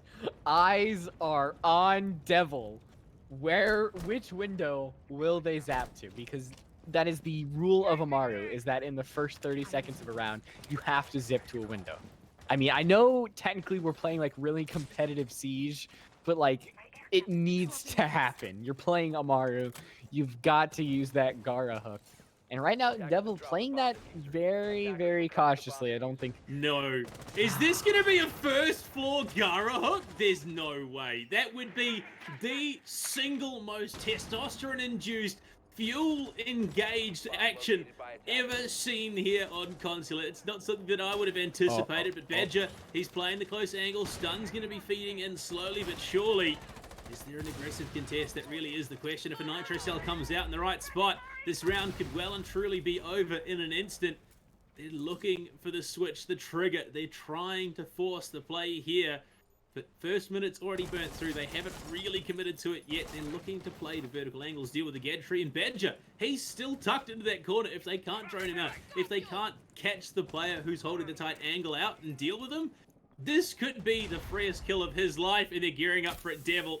Don't do it. He's done it. He's going straight in behind the piano. Badger's there. Oh, my Lord. No read whatsoever. At least we'll get the refrag. But this bold, audacious play has also cost them the diffuser. This could be Visionary taking it to overtime. Yeah, but Veneer, they're going to start the diffuser, and as Panic takes out Tyrant, That diffuser is down, and now you've got 2 people out of windows. Even though Veneer is gone, Pixel is going to start that diffuse. He is just going to stick it. Nobody's going to contest it, and there we go. We do see Faded able to shut that down. So now they've got to restart that timer all over again. But Hitman going with the team kill, and there we go. Visionary, we are going into overtime. What a chaotic round. I mean, look, it was a bold play. It could have been the one that Wichita Wolves needed to push themselves over the edge and steal the map away. Unfortunately, they didn't drone out. They didn't do their jobs. If they had known Badger there, that would have been a vastly different round. And look, let's be honest, I'm a big fan of the cheese. If they look to bring it out, why not? It makes for a hype round. Unfortunately, it just didn't work. Hitman also absolutely murked Faded in the back of the head. And as we head to overtime, it is looking like it's going to be basement once again. That's a costly round for Wichita Wolves. It's going to guarantee you points no matter what the situation at the end of this map anyway. But now, it is Visionary. 2 rounds back to back. They've got all the momentum going into OT. Are they going to be able to steal this one away? It's completely possible. They are starting on defense. But I honestly don't think that is going to help them really at all. You know, what we saw, their really, really aggressive play was on that attacking side. They seem to really take their foot off of the gas on this defensive side. And Wichita Wolves, they just amped up that aggression, and they were able to really take control. So if Visionary, if they're able to squeak this defensive win out, I think it's completely possible that they take their attacking round and we see 8-6, but this garage is going to be really, really hard to take with Wichita Wolves. And Visionary, they could come out with some sort of play. You know, we're not seeing any Mozzie. Sadly, there's going to be no run out. I'm very disappointed in that, but you know, you've got to play it safe. You've got to win these rounds because you could upset Wichita Wolves and take down their first map for the first time this season. Yeah, I mean, it'd be the first map that is taken away from them a good wee while. It would also threaten their place at the top of the scoreboard here, make it that much more reachable for some of the other teams in the competition. First 15 seconds are already burnt through in overtime. They're looking to get themselves underway. Surprise, surprise, Wichita on the rappels already, looking to start up that long-range rappel play. If they can find the angles through the windows, do some big damage. But speaking of big damage, Scorpion Evo in the hands of Panics is trying to go for an off-site contest. He's in Visa at the moment. Drone comes in, he shoots it out. So they know he's there, but the real question is, do they know exactly where he is? But it's Pixel. He finds Veneer. He's played the long-range angle, catches him out. And that is rough, losing the Ash. And even we have no idea where he was. He was rappelling on the southern side of the building earlier, but I have no idea where the body was. I think that was a very long-range SMG-11 spray. I mean, we need Scooby-Doo to sniff out that Ash body because, I mean, if Pixel able to great job just to find that kill, because now Veneer off the board, you lose a lot of that soft destruction. And Hitman, if you lost Hitman there, I could have called the round right there because I don't think there's any way that Wichita Wolves really could have clawed that back, but able to escape with their life, but sadly Faded is not. And now Visionary looking pretty nice with about a minute 30 and still nobody dead on their side. Look, I think it was Eminem that said it best. Visionary, vision is scary, and that is exactly what they are right now. They have warmed up coming into this. They're clicking heads, they're finding their angles, they're finding their shots. As Panic finds himself another, takes out Hitman again, just finding these big impact frags. Tyrant falls to Pixel's M590. And Devil is left in a 5 versus 1 situation. It looks like Vision might be able to do it, might be able to slay the giants that are Wichita Wolves here. They're going to need one more round off the back of this. I don't see a situation where we get the 1v5 clutch. Pixel is going to be the first one to fall, though, in this 1v5 fight. It's going to be decent damage done back the way of Devil, though. He's tagged up even further as he goes for a contest, backs into the electrified wall. It's all coming apart here. The mental cage is shattering. Can he keep it together, keep the time on his side, look to talk to his team about what's going wrong before they head into the next one? But it's Panic with a 3K to close out the round. Visionary take the round lead in OT, and they only need one more to upset the top team in this competition. Now is the time. I don't think you're going to find a better time to absolutely put it all on the table here is right now. On this attacking side, you have the round advantage. And even if you lose the next map, you win this map, teams are going to start looking at you differently. So time to put it all on the table. We're going back to the basement. Same operators, but we have that Mozzie on Devil. Will something crazy come out? Will we see another spawn peak? I'm so excited to watch this round because I know that Visionary just they could do it. They can dethrone the kings of SCS right now. Well, unfortunately, they have yet to win an attack coming onto basement, so it's probably the best site for Wichita Wolves to hold to this. Badger not bringing the IQ this time, has opted for a Lion, and we'll see just how well that plays out. Given that a Pulse is on the board, gives you a little bit more security for that E&D. At the moment, it's a hard prospect. Wichita Wolves, I don't think this is a situation they're often used to being in. They're down around. They're, in fact, at a huge disadvantage. No mistakes can be made here. And we know for a fact that the attack out of Visionary is not weak by any means. They are very, very competent when it comes to that. They ended the half 3-3, for goodness sake. Like, at this moment, I think Wichita Wolves are a little bit concerned. And they had every right to. They kind of looked a little silly on their defensive side versus Visionary. I mean, we were just talking about how good Visionary was looking and really what Wichita Wolves were lacking in the sense that they just were not up to par with Visionary's attack on that defensive side. And, you know, the overtime match point, you've got a chance to just go over and over and over again just to, you know, prove us wrong. But I think an entry frag and an opening kill could absolutely set the mark. If this goes towards Visionary and they're able to claim this opening kill, that could be the snowball that really puts them forth. The Lion Scan gonna go forward, but that Ash Charge absolutely gonna get eaten up, and the garage door is all the way open. There's so much time on the clock for Visionary to execute their attack. Pixel's in the bomb site. He's pushed his way in. He's gonna. Well, actually, his death, his panic is gonna get the refrag, but the fact that he was in the bomb site that long without being scouted out is massively detrimental. Devil as well gonna hit the ground. Badger to find the frag. Damage going back the other way though. Tyrant gonna confirm onto Panic, and that Evil Eye just chipping away. Slash are in a bit of trouble. This is a very aggressive round coming out of Visionary. They lose Badger though. That EE1D no longer going to be contributing here. They've lost a lot of positional advantage. It looked great to kick things off here in round number 14. But in a 2 versus 3, they're looking a bit rough now. The man advantage not the biggest to overcome. Visionary could still do this, but despite their best efforts, they have been slowed. If you're able to take out Tyrant, one bullet will put an end to Tyrant's career, because this round, they've been able to claim so many bodies of Visionary. And if you're able to really put a stop to that and just quickly go on to Hitman and Faded, but that's looking really strong as that ult is going to go through, and they're just going to go back behind the reinforced wall. There's just bulletproof cams, and Abadu's in sight, and they're going to be able to take out Hitman, but it's just them all alone against the rest of Wichita Wolves.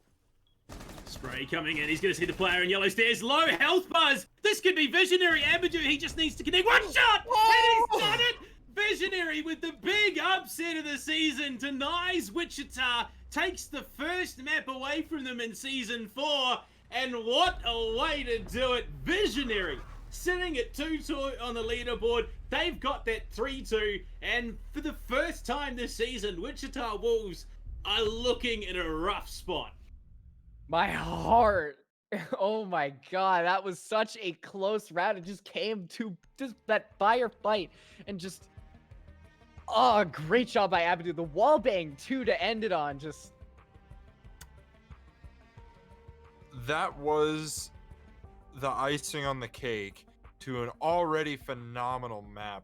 And I do have to mention real quick, that is the first time that the Wichita Wolves have lost a map in the regular season. Last season, if you remember correctly, they only tied.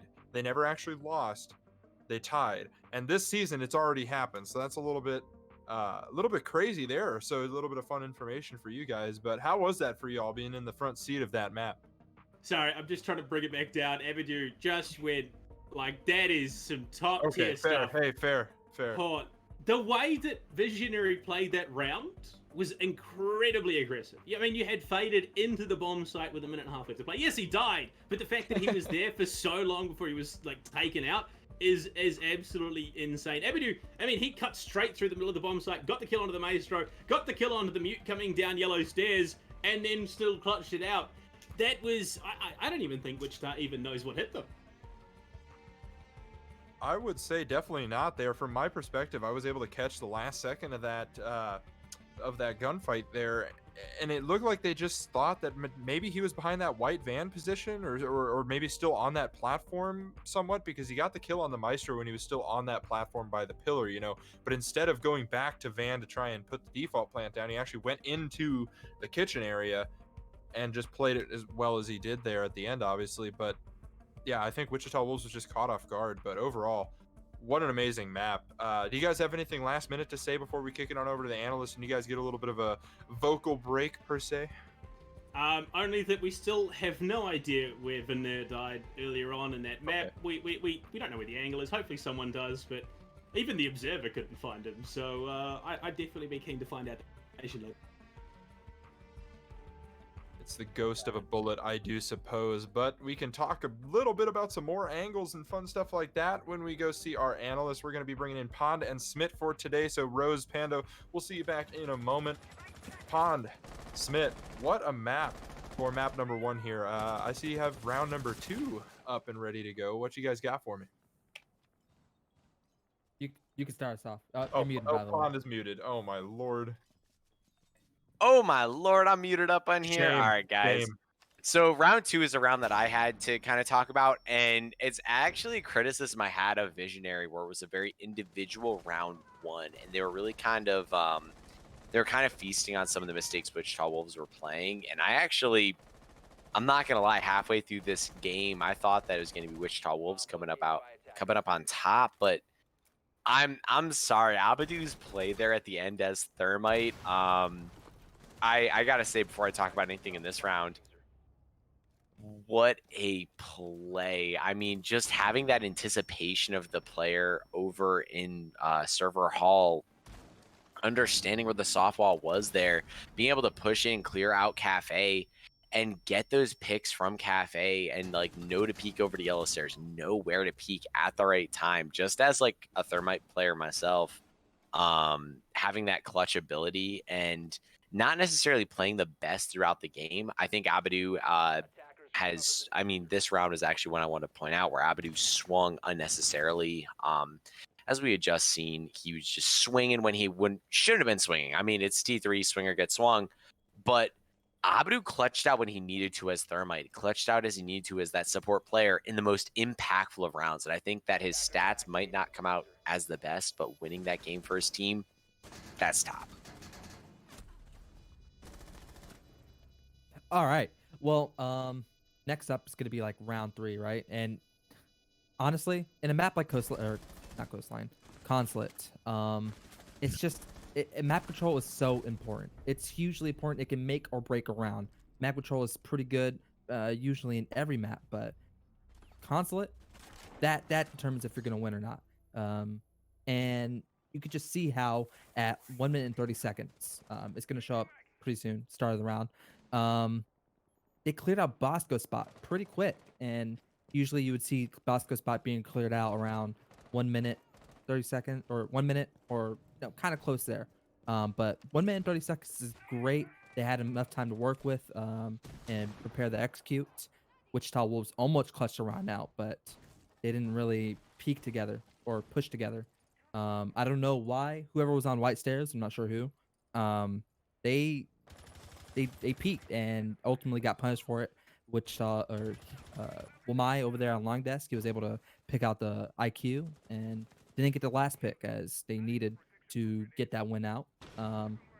Wichita Wolves at the beginning were playing very, very well together. They were way more cohesive than Visionary. Even though I had picked Visionary, I honestly thought that Wichita Wolves were gonna win this one because I didn't think they were gonna get out of their funk. But they really brought it back, Visionary, and I am proud of them. Towards the end, so they were able to play together, maybe play off of some of those Wichita Wolves mistakes. and ultimately clutch out the map, and hopefully we can see that sort of thing, in map 2. So I actually have a really quick point and then a really quick question for you guys. So my point is that whole entire game, I think everyone was really on it for the majority of the time, and I think a lot of those rounds just came down to simple, small mistakes, that a player might have done in either positioning or just trigger control, something like that, and it really ended up giving a couple rounds to the opponents, and it sent it to overtime in all actuality, in my opinion. But my question for you guys, obviously we got a couple new additions to Wichita Wolves. Not too sure yet if they're the permanent changes or if they're just doing tryouts or what whole thing is going on. But what do you think of Hitman and Veneer over on the side of WW? I'm gonna let you go. Yeah, go ahead. I think I could talk about this. Hitman and Veneer. Hitman played pretty well tonight. Veneer did as well. I mean, we're still having the likes of Faded, Tyrant, and Devil being those top 3 on Wichita Wolves. I personally have no connection to Wichita Wolves, don't understand what's going on. Just as I'm kind of observing externally, they've been trying out a lot of players. They tried out Wholesale Milk last week. I don't know what's going on with the roster shuffle right now. They aren't finding that consistency they need to find, and I feel like bringing on Veneer and bringing on Hitman, while they did both play pretty well, I thought Wholesale Milk was top last week, minus like his subpar performance on Cafe. He played very well. The fact that they have a core of 3 switching out 2 consistently, I think personally is pretty concerning as an org. I think it's pretty concerning not having a solidified team going throughout a season. We saw Wichita Wolves being this unstoppable demon last season in SCS, but this season you got to deal with like the likes of Lycus Empire, In Control Nation, Emergence, who, I mean, Emergence haven't been doing super hot, but I mean, I got to plug my boys out there. Like Redux Rising, you have to deal with some very strong teams, and the fact that you're switching up your roster as consistently as you are, I think personally that's pretty concerning. Like trying out a new player, 2 new players every week, like find out those players, let them work out their kinks, and then play together. Yeah, they might not have great maps every once in a while, but to any T3 team out here listening, like, oh, they don't perform well for one game, we should drop them. That is a terrible mentality to have. Look at how they play holistically as a team. Look at how they play overall, and then figure out if you're going to drop them or add them based on that. Not just based off of, oh, they had one bad map, we're just going to drop them. That I think is a terrible mentality to have. Awesome, Pond. Yeah, thanks, man. I think that we're at the point in time where this could be the story of the first half of the season for Wichita Wolves. I mean, if we look at their schedule coming up, they're starting to play at a lot of those big name teams that you were mentioning there. So we'll see if that is going to continue happening or if they're really going to get solidified. And I think that's what they need to do. But in any case, we're going to go ahead and toss it on back over to Rose and Panda. Thank you guys again, Smitten Pond. We'll see you guys in a minute. But here we are, guys, going into Villa, and we've got Visionary on the defense here, which I would say is, again, an advantage. They started on attack on Consulate, and here we are going to defense on Villa first for them, and they're coming off of a hot streak. What do you guys think of that? Sorry, there's a button on my mic. I keep forgetting to push it. I did the same as Nash. But look, coming into Villa, it's a map that, it's pretty much the core of T3 at the moment. Clubhouse, Cafe, and Villa. They're 3 go-tos for the majority of teams. It should be a map that is known reasonably well. The big thing, though, is Visionary, they've got the momentum. Like you just said, can Wichita Wolves break it? Because that is exactly what they need to do. If they can come into round number 1, break the momentum, deny them from getting that 4-2 half that you're looking for defense. 100% I can see this ending as a tie. But yeah, very much touching on what the analyst said. They brought in Wholesale the other week. He looked incredibly good. He's very, very solid on the board. At the moment, Veneer probably hasn't had the same standout performance that we would expect of a player on that sort of role. On the other side of things, though, Hitman, he's doing reasonably well. It's anyone's game. For sure, Blue, but it looks like we are ready to go on over to the Italian countryside, so I'll see you after this map. Yeah, sorry, didn't give you a chance to speak there, but, there's no downtime here. There's so much riding on it. Players want to get straight in, get playing, and kicking off the operator bands. Visionary open up with an ace. Are we going to see anything crazy out of the ordinary here? I don't expect really to see anything, especially possibly from Wichita Wolves. You know, I expect to see maybe a Thatcher, but he doesn't get much play. But IQ, all right, That's got to be a respect ban. That's 100% got to be yeah, targeted you see, at you Badger. see it in the chat. You see it in the chat. Pain from Badger. That is 100% a target ban, and coming out from Wichita Wolves of any teams. That's that's a little bit of an ego thing right there for Badger, but they're gonna have to really swap onto something else. Maybe the Amaru. We might see a little bit more of that, but now going onto this defensive side, you know, I might see. I don't know what to expect in this defensive side. That IQ ban just threw me for such a loop. Well, it makes sense that they ban out the Valkyrie as well. Mira not coming through this time, but yeah, there you go. Even Devil, yeah, they're having a bit of banter chat. Don't know what you're gonna run next. Oh wait, that's right. He ran the Amaru himself. It's gonna be available. It's not the worst operator on actually. So there is entirely a possibility that we do see her coming out once again. It's going to be dining room kitchen to kick things off here in the Italian countryside. Visionary on the defense. They're bringing what you would expect for a bomb site like this. On the attack, though, Hitman, he's not playing the buck this time. He's not going to be meddling with the Canadian. It's going to be Sledge running the K-bar, blowing the floor wide open. And at the moment, there's a lot riding on this opening round. Oh, of course. If Visionary, they come out, they can win this. I think that could really put an end to really anything Wichita has planned. I mean, they losing that map after going literally undefeated, having no losses in a season it's rough. And you've got to come back and you've still got this second map to play. So if you're still waiting and you're trying to, you know, win this out, get that even point, it's going to be really, really hard because you're beaten down on yourself. And we're waiting for Badger to load in. That IQ ban really did a number on them. Look, yeah, I mean, not only that, but coming into it, I mean, Visionaries had a rough 2 weeks. The last 2 weeks have not been the greatest for them. They had to verse Lycus last week, and then going straight from that into versing what is the top team in the competition. And then they have now taken a map away from Wichita Wolves. Yes, it is, you'd have to argue, a slightly weakened version of this team, but still, that's a win nonetheless on the board. So at the moment, if they could take the whole cake, get 2 maps away from Wichita Wolves, they'd be even in the standings. Both teams, well, there might be slight differences in terms of round differential and points and all the rest of that, but both teams would be sitting at 4 maps won, 2 maps lost, and that could be an interesting situation going into the middle part of the season. Oh, yes, it could indeed throw us a lot of wrenches into that formula. And, I mean, people can now look at Visionary and possibly put them on the standards of everybody else. I mean, they did take that hard loss to Lycus, you know. Those were all in overtime, but still, those are losses nonetheless. And going up against Wichita Wolves, teams can now start to somewhat look at you differently.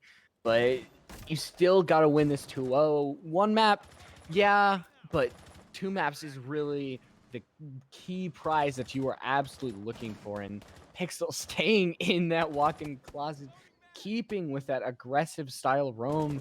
We'd love to see it from Visionary. Yeah, they're going for this heavy vertical hold here. They've got 2 players. I think it was just the 2 players downstairs and 3 up from what I saw. But yeah, Devil and Walk-in Closet. I mean, name a more iconic duo than an SAS operator playing in Walk-in Closet on Villa. I don't think you can. At the moment, it's just so easy to hold that. The M590 is such a great gun. Panics going for a swing in Memorial Doorway. Doesn't find much of anything, but the information well and truly there for them. And I'm not sure what that ping is for. Is he asking for someone to come watch the doorway for him? I think that might be what the case is. They're trying to set themselves up. Yeah, that's exactly it. Giving themselves a bit of information. And, I mean, Badger, he's going to be the one first tagged up here. Ran in, tried to provide some support, but will be punished for it. And Light, I have to point something out massively important. Minute 27 left on the round. There's 2 drones left, and they're both in the pocket of Tyrant. Yeah, that's not really going to be big for the information game, because if Tyrant goes down, you have absolutely 0 information. But Tyrant, they're going to be able to take out Badger, and sadly that Jaeger Slash are gonna miss the shots and they're gonna go down, and the C4 gonna miss as well. It's not looking good for Visionary, and they've got to somewhat retake the site. And now it's a 4v2 Abadu and Panic. It's a rough couple 20 seconds for Visionary there. Well, if we know what Abadu's capable of in these clutch situations, hopefully he's not forced to do it all alone. Panics will need to find something. That information is very, very much there. IQ banned out, so they've got no way to scan it other than the drones. And like I said, there's only 2 left. So if they can work off each other, feed that information through, this definitely could be Visionary clutching this one back. But Wichita Wolves, they've just come off of a map loss. They're looking to make a statement here saying that they're not as weak as everyone thinks. Panic, though, this is a big roam. If he can find something, definitely turn it on its head. But the real question is air jabs in place? And they are. Panic in a bit of trouble. He has to... As there was someone setting up an airstrike. Tyrant on the hunt looking. He's going to play it safe, though. Head down to the basement. The time ticking away. Devil has to go for the plant here. If they can deny something, they could steal this round. But unfortunately, Faded is going to gun down Abadu. It's all on the hands of Paris. Panic, not Paris. He sees the diffuser. Unfortunately, he has no reliable way to figure where the rest of the attacking team is. And it's a rough situation. I'm not holding out too much hope. Yeah, so many flashbacks thrown for Panic, and you can see that they just are not in the best situation. Wichita Wolves, pretty good job for this first round. It's going to allow them to take this and put a little bit of these rumors to bed. Yeah, look, it's a strong statement that has been made here. Dining Kitchen, obviously, it's not the strongest of bomb sites by any means, so I think it might just have been Visionary. They're looking to gauge what their opponents are bringing on the attack. They have a rough idea now, so they go to the more preferred bomb sites. We're heading straight to Split Bomb Site next. Trophy Statuary, far more formidable, far harder to attack. In all honesty, it comes a lot down to that verticality. The big thing, though, Thatcher has been let through, so that bedroom wall will be contestable. We're not going to see that aggressive castle hold, which is interesting, at least to me. They're going to have to do something big to try and deny that initial. Yeah, seeing somewhat of a typical operator lineup that you could see on a site like Aviator. You know, Goyo, Wamai, you're able to hold down really 90. Actually, they're on Trophy. For some reason, don't even know why I thought they were in games. But, you know, keeping that Goyo is big because Badger didn't have exactly a big of an impact, and they had a massive impact on the last map. And so if Wichita Wolves are able to really keep Badger quiet and make sure that somebody else really has to step up, then that could really put Visionary off, because a lot of it, what it came down to, is somebody stepped up in the end. And if nobody's there, how are they going to win these rounds? That's exactly that. It's never a situation you want to be forced into. Fill the gap of that star player on your team. And an unfortunate round to last. The only frag did go the way of Pixel. So no frags, well, no real frags stacking up for Visionary at the moment. It was very much a shutout today. Kicking this off though, it's a very spread horizontal hold. Badger, classical hold, cell rip. Ready to go towards the top around stairs. Will he go for it? He goes for the throw. Goes for the explosion. Veneer just too close to the wall. Badger escaping from the Goyo shield as well. The Volkit detonating just on the heels of the retreat. And that was very close. A huge payout there for Badger. I mean, I love to see that aggressive plasma style. And Badger shutting down Tyrant with a little itty bitty angle, and now they might contest somebody here, but sadly they're gonna lose that out as Devil now still has to take out this other person hanging out in Aviator. A great job though by Badger taking out Veneer and Tyrant. Unfortunately, the man count goes back. Oh my lord! Doing Abadu with just the jump out. Finds the kill onto Faded. That is never a situation you want to be staring down as an attacker. The Older is a formidable gun. Maestro is a scary dude at the best of times. And to see him aggressively jumping at you, only for you to just not have a chance to compete, that's got to damage your mentality a little bit here. Devil, he's stuck at the moment in Classic. Has to push in for Trophy entrance. But look who's watching the angle. Impact comes out to try and just throw some shade here. Frag grenade could have been the return. And a Hitman, but the magnets are there. Abadu swings, he finds Devil and Visionary, giving as good as they got in round number 1. Hitman in a clutch situation. That's a big ask. There's time left, but not a heck of a lot of it. I can just envision the Visionary versus Wichita Wolves. We're going to go back and forth and back and forth. Sit down, get a snack. We are going to be in for a long one.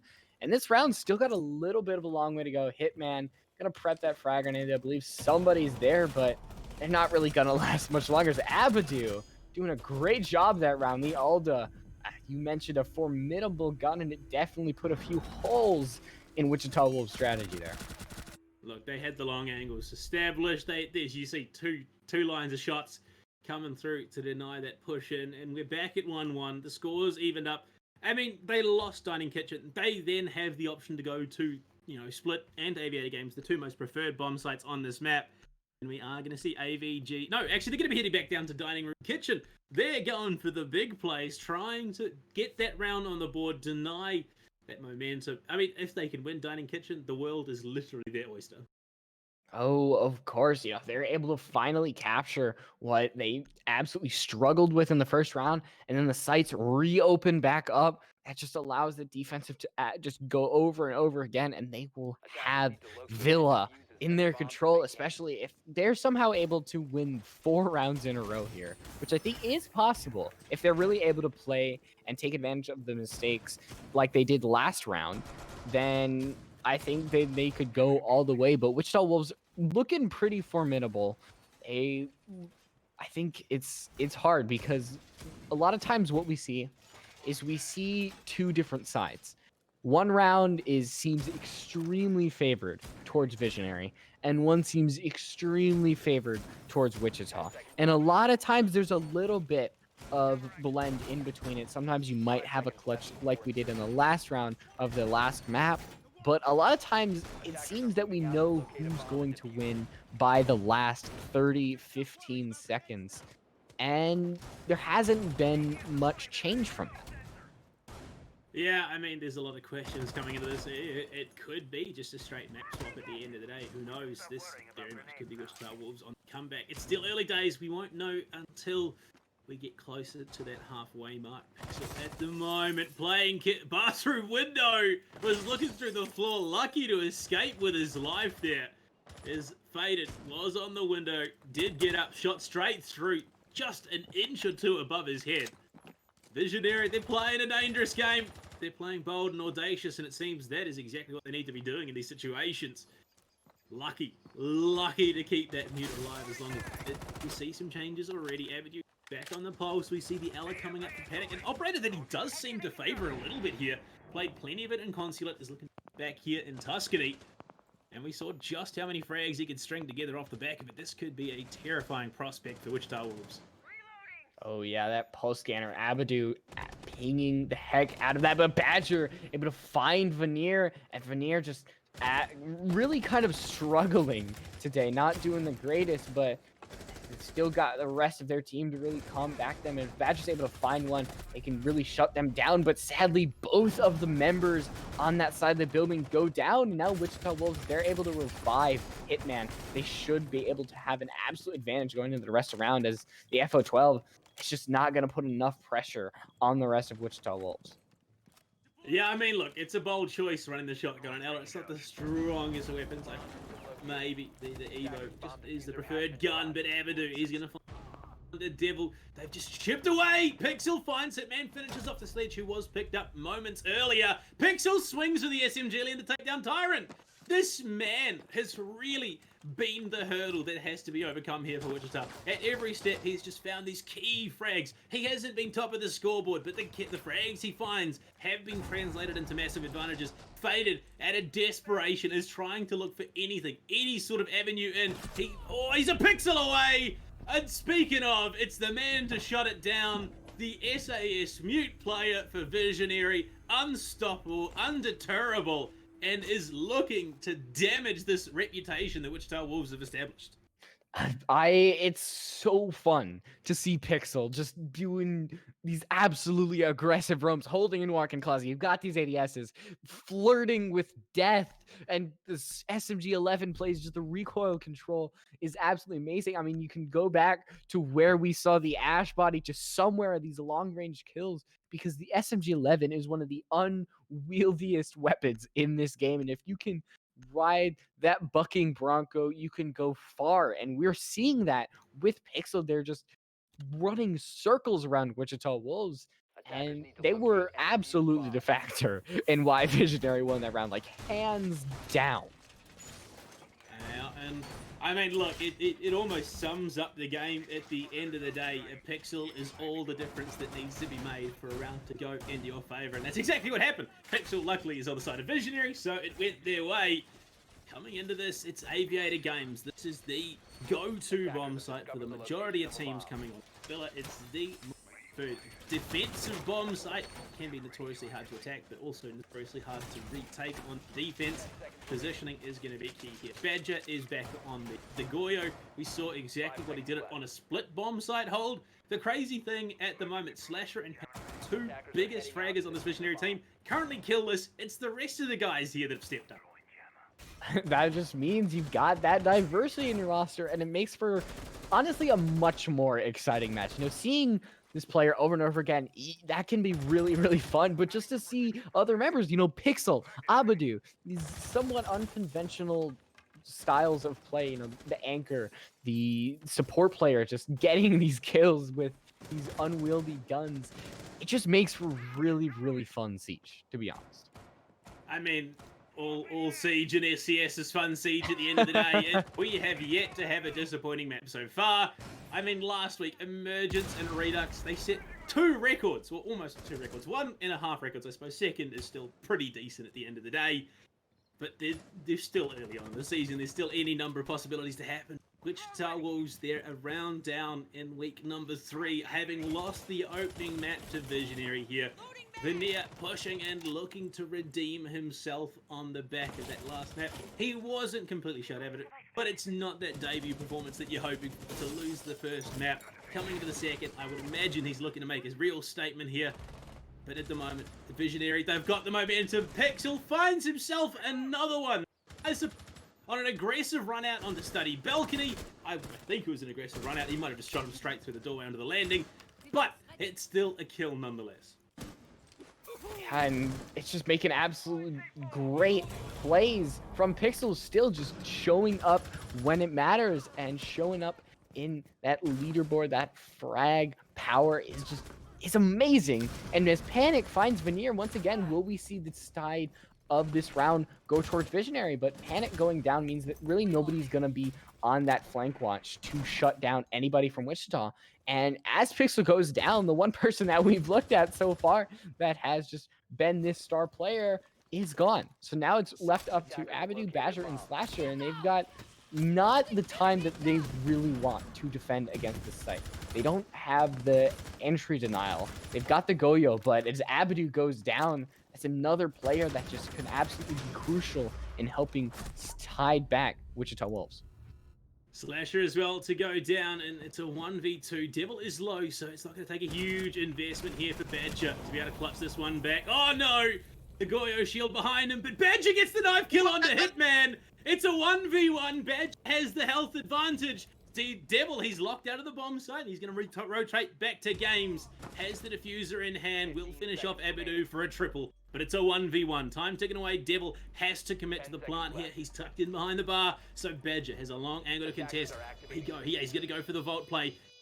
Will it be the step up? Will Devil just poke his head out a little bit too far? He's been seen. Badger knows exactly where he is. It's down to a battle of the wits. Who's going to win the gunfight? The rotate has happened. Back into classical hallway. So Devil, he's safe for the moment. Had that rotate hole available to him.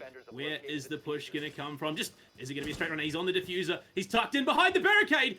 Sticks it. No, he's pulled off. He's gone for the safe play. He's going to run out. He wins.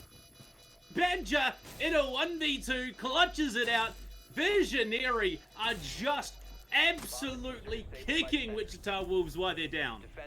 Oh, and just the star players over and over again. Badger does not matter who you ban. They are showing up in spades. And what I would have not given to see that knife kill onto vault entry. Like, seeing that show up, especially in a high competitive siege, it's such a rarity. Yeah, Nash, welcome back. We've had the rehost call, so there will be a bit of a break while that's sorted. I mean, look, you've been sitting there watching along with us. Yep. Holy hell, what is Visionary doing right now? They are insane. They are, yeah, they're going a little bit nuts, and I think this is exactly what they needed. You know, if you come out of the gate strong and you just start pounding, you know, your head against the wall per se, and just trying to like drive through it, that's exactly how you win games. And Visionary is showing that right now. I don't want to jinx anything, so I'm going to knock on my desk here. You know, superstitious me. But in any case, it's looking pretty solid, and what a beautiful clutch there at the end by the Goyo. So.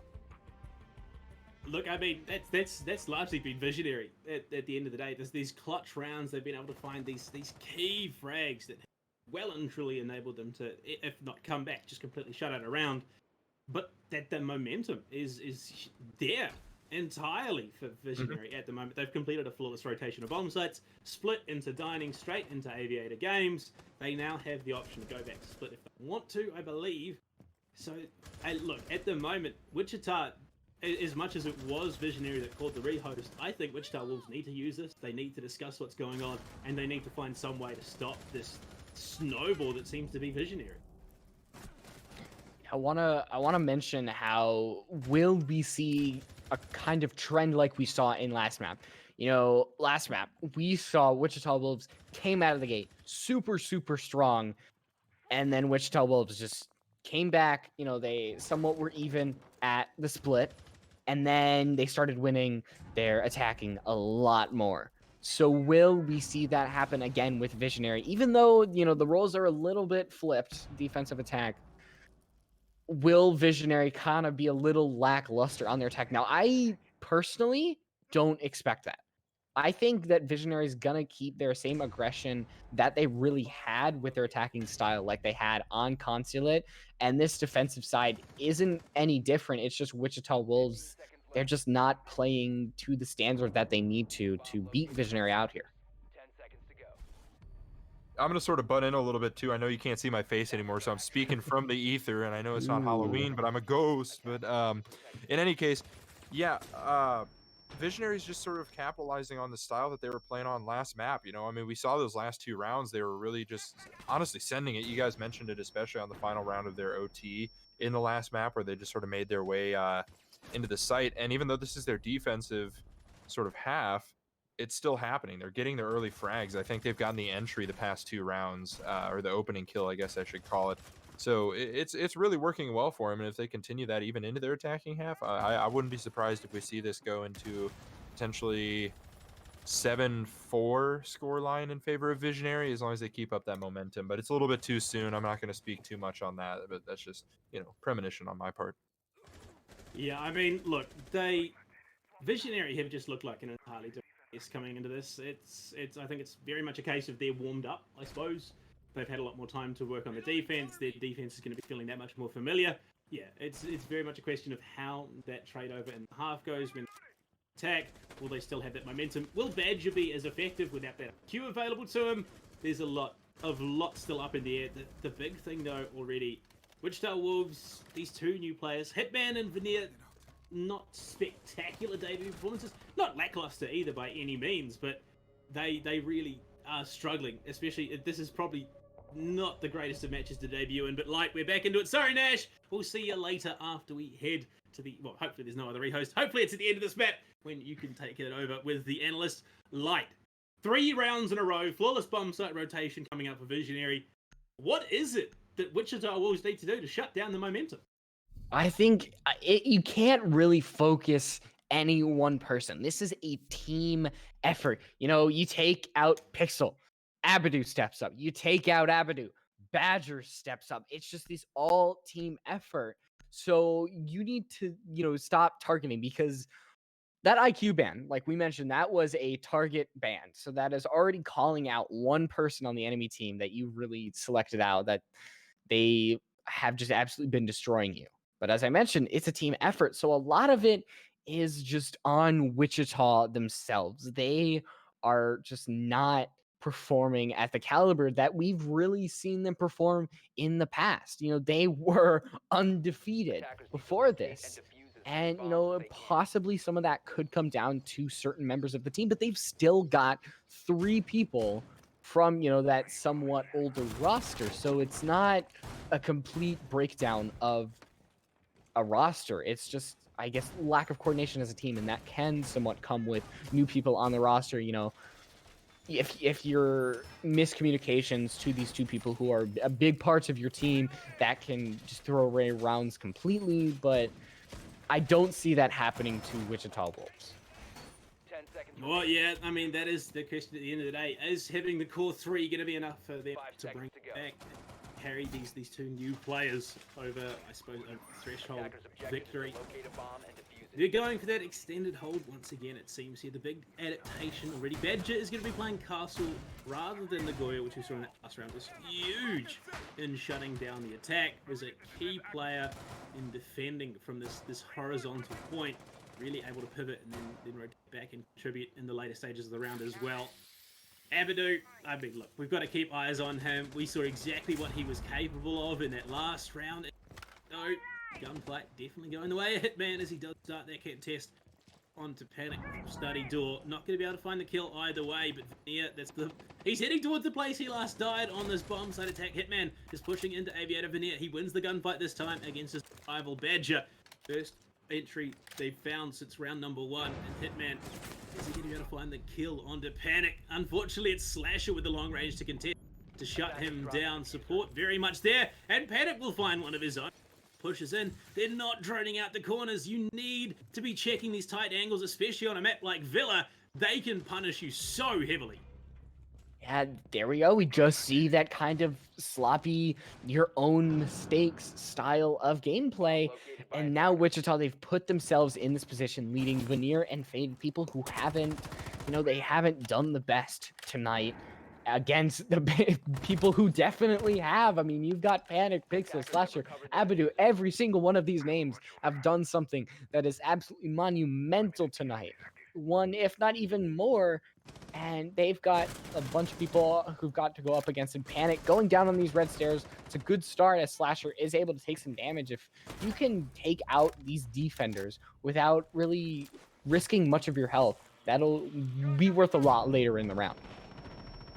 Yeah, and 2v3, it's going to be rough as the Nitro cell from, surprise, surprise, it's Pixel to find the kill on Defeated. The man just does not miss in these big, very, very important situations. And it's Veneer, one man against the world, pushing towards Trophy. Goes for a spray through the cupboard there. It's Abadu on the other side of it, though. So that gun, it's going to be a close contest, but I think just at the end of the day, Veneer's isn't quite as good as that older 5.56.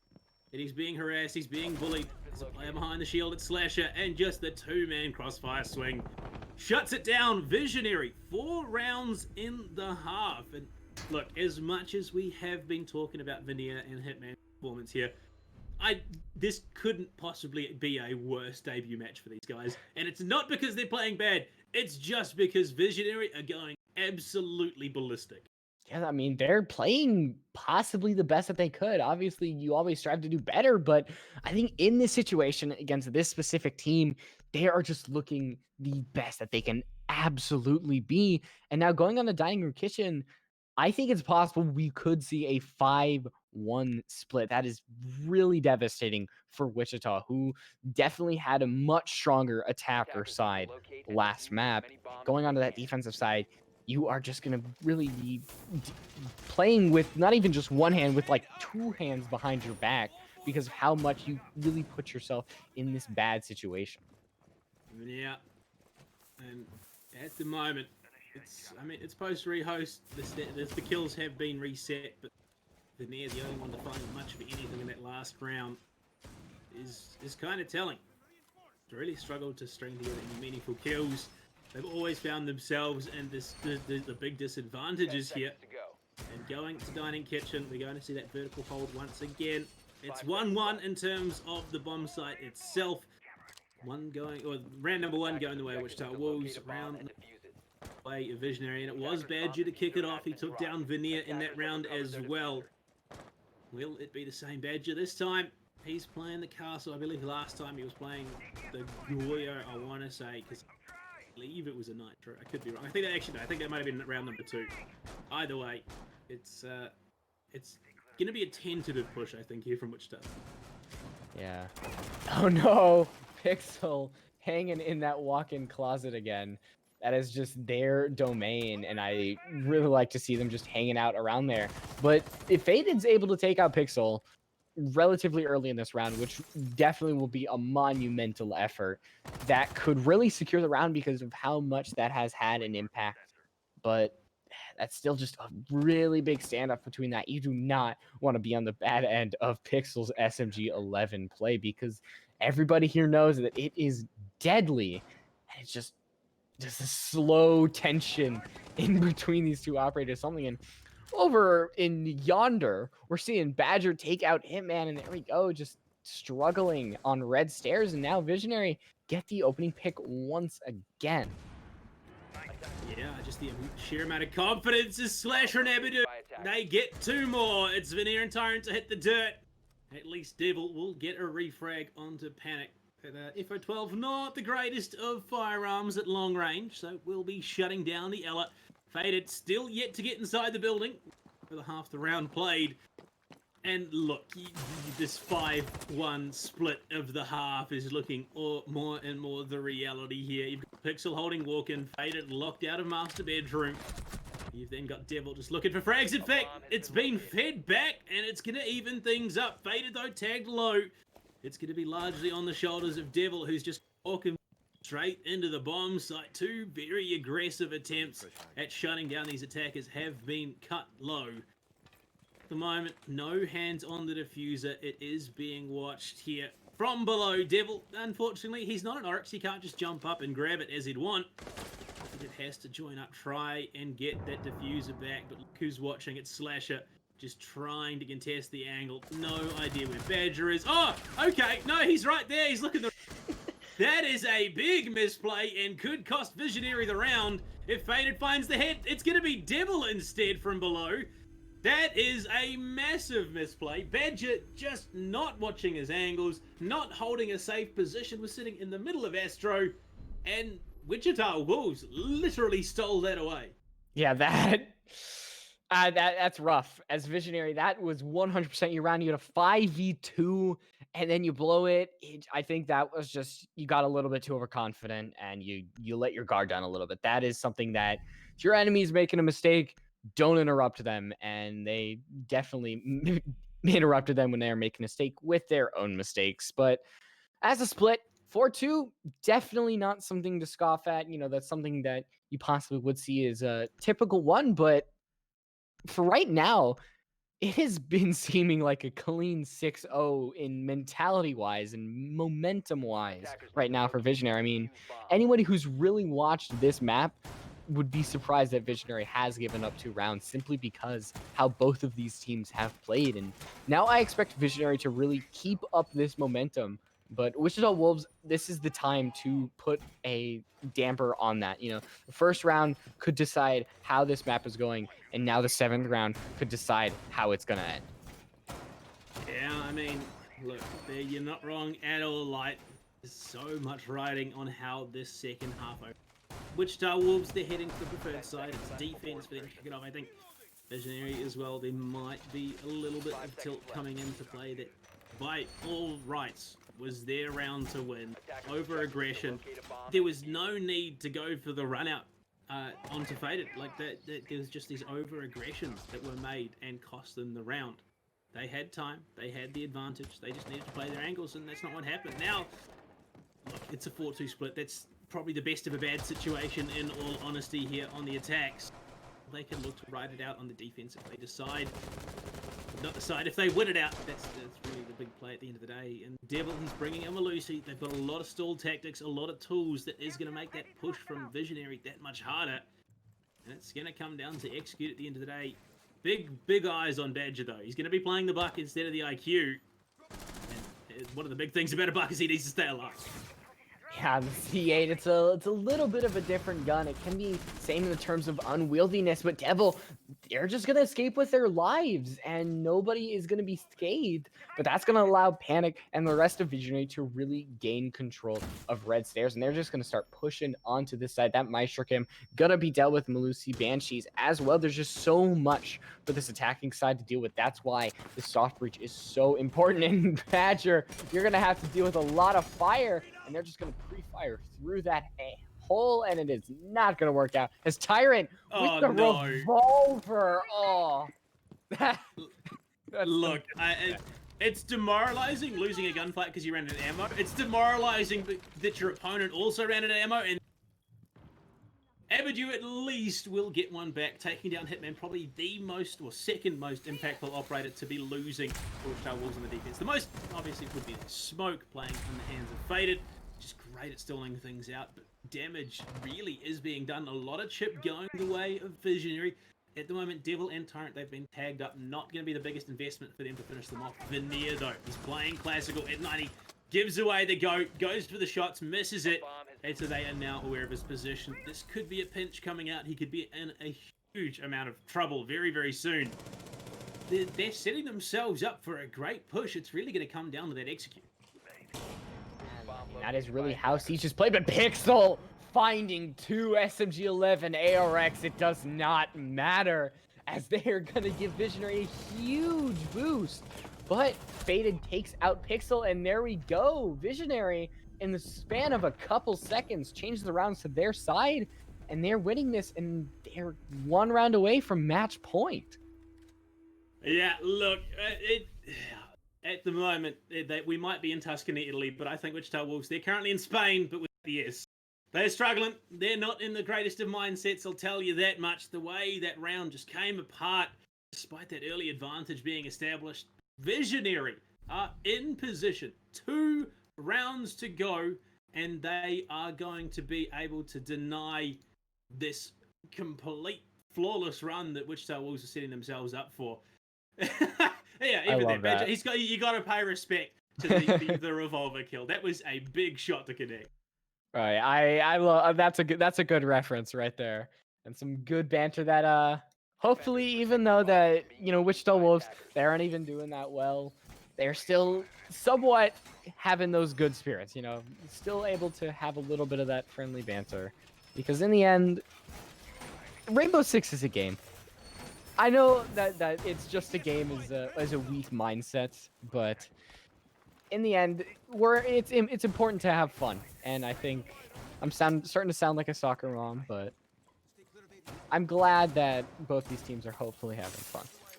You've got to imagine, like, at the end of the day, if you're not enjoying yourself, if you're not having a bit of point, and with the way things are going, I think Visionary and their fans at the moment will be very much enjoying themselves. 5-2 at the moment, 2 rounds away from completely shutting out Wichita Wolves. It's a long road back if they somehow manage, and the run-out attempt from Tyrant. Nitro Cell tossed towards Fountain, that funnel up the stairs, but unfortunately for them, that is utility wasted.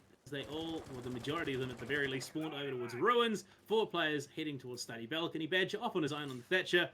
That's a Nitro Cell off the board. The only one they had available to them, well, so that's a bit of waste coming out of Wichita Wolves. And C4s have really had an impact on today's game, especially for Visionary. They have just used them over and over again, and they've gotten kill after kill. I mean, not even just Pixel C4, over and over again, Abadu. And seeing really Wichita Wolves play that poorly, and Hitman just being caught off guard, but luckily Tyrant's going to be able to get that refrag, so it's somewhat lost there for Visionary and Wichita Wolves each.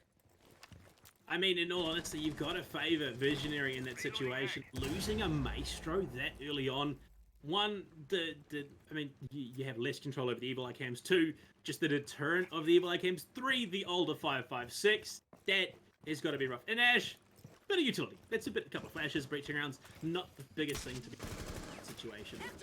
So, it's a little bit more of favor. It's a little bit more favoring Visionary at the moment. As Badger, he's not quite favouring the angles there. Throws his drone straight into a wall. they're on that information gap. As much of an advantage as these guys established, they're very wary of that flank potential. They aren't. The fact that they're just not losing focus for an instant is wild. They constantly keeping their necks on a swivel, waiting. Oh, never mind. Okay, yeah, they're not quite the attention they needed to be paying.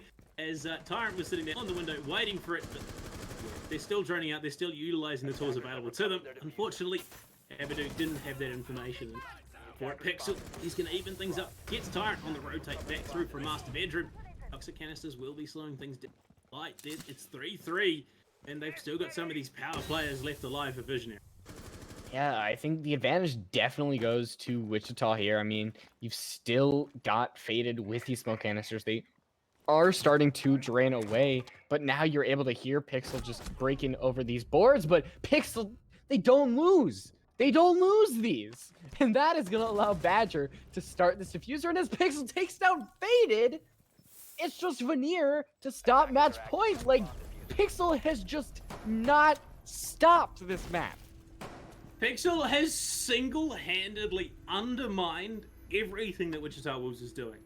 And it begs the question, Pixel challenge a league win. Because, I mean, if this guy can consistently put up performances like this, which it seems that he has been, he's definitely going to be one of those players to watch. Could be looking to do big things in the next 12 to 18 months. But speaking of big things, map point, series point achieved here for Visionary. 1 round away from taking 2 maps, not just one. They are the first team to take a map and group play away from Wichita Wolves. They're about to double that and take 2.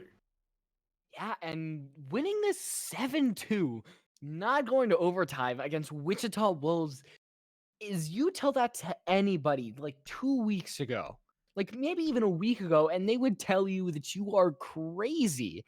But it seems that Visionary, they're just absolutely doing that. And I think it's just come down to their great play, and Wichita Wolves haven't been able to step up. And stepping up, who is going to be the one to do it here for Wichita? Got 4 rounds to get themselves a shot at OT and redemption here. Way things are going, it's just looking less and less likely as time goes on. Not a lot can be done, I feel, at this point. Pixel is just wild and unstoppable, has proved his capabilities on both the defense and the attack, shows no signs of slowing down, is just a one-man army coming onto the attack in round number 9. And Light, this is potentially it. This is potentially the final round of this series.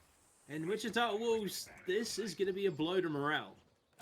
And yeah, you wonder how Veneer and Hitman really are going to take this, how Wichita Wolves are going to take this, because they just didn't do great today. And you mentioned that this isn't, the best match for them simply because how good Visionary are playing, but I think a lot can be critiqued from losses. Like, a lot of times that is what you can really look after. What advantages did this defense take out?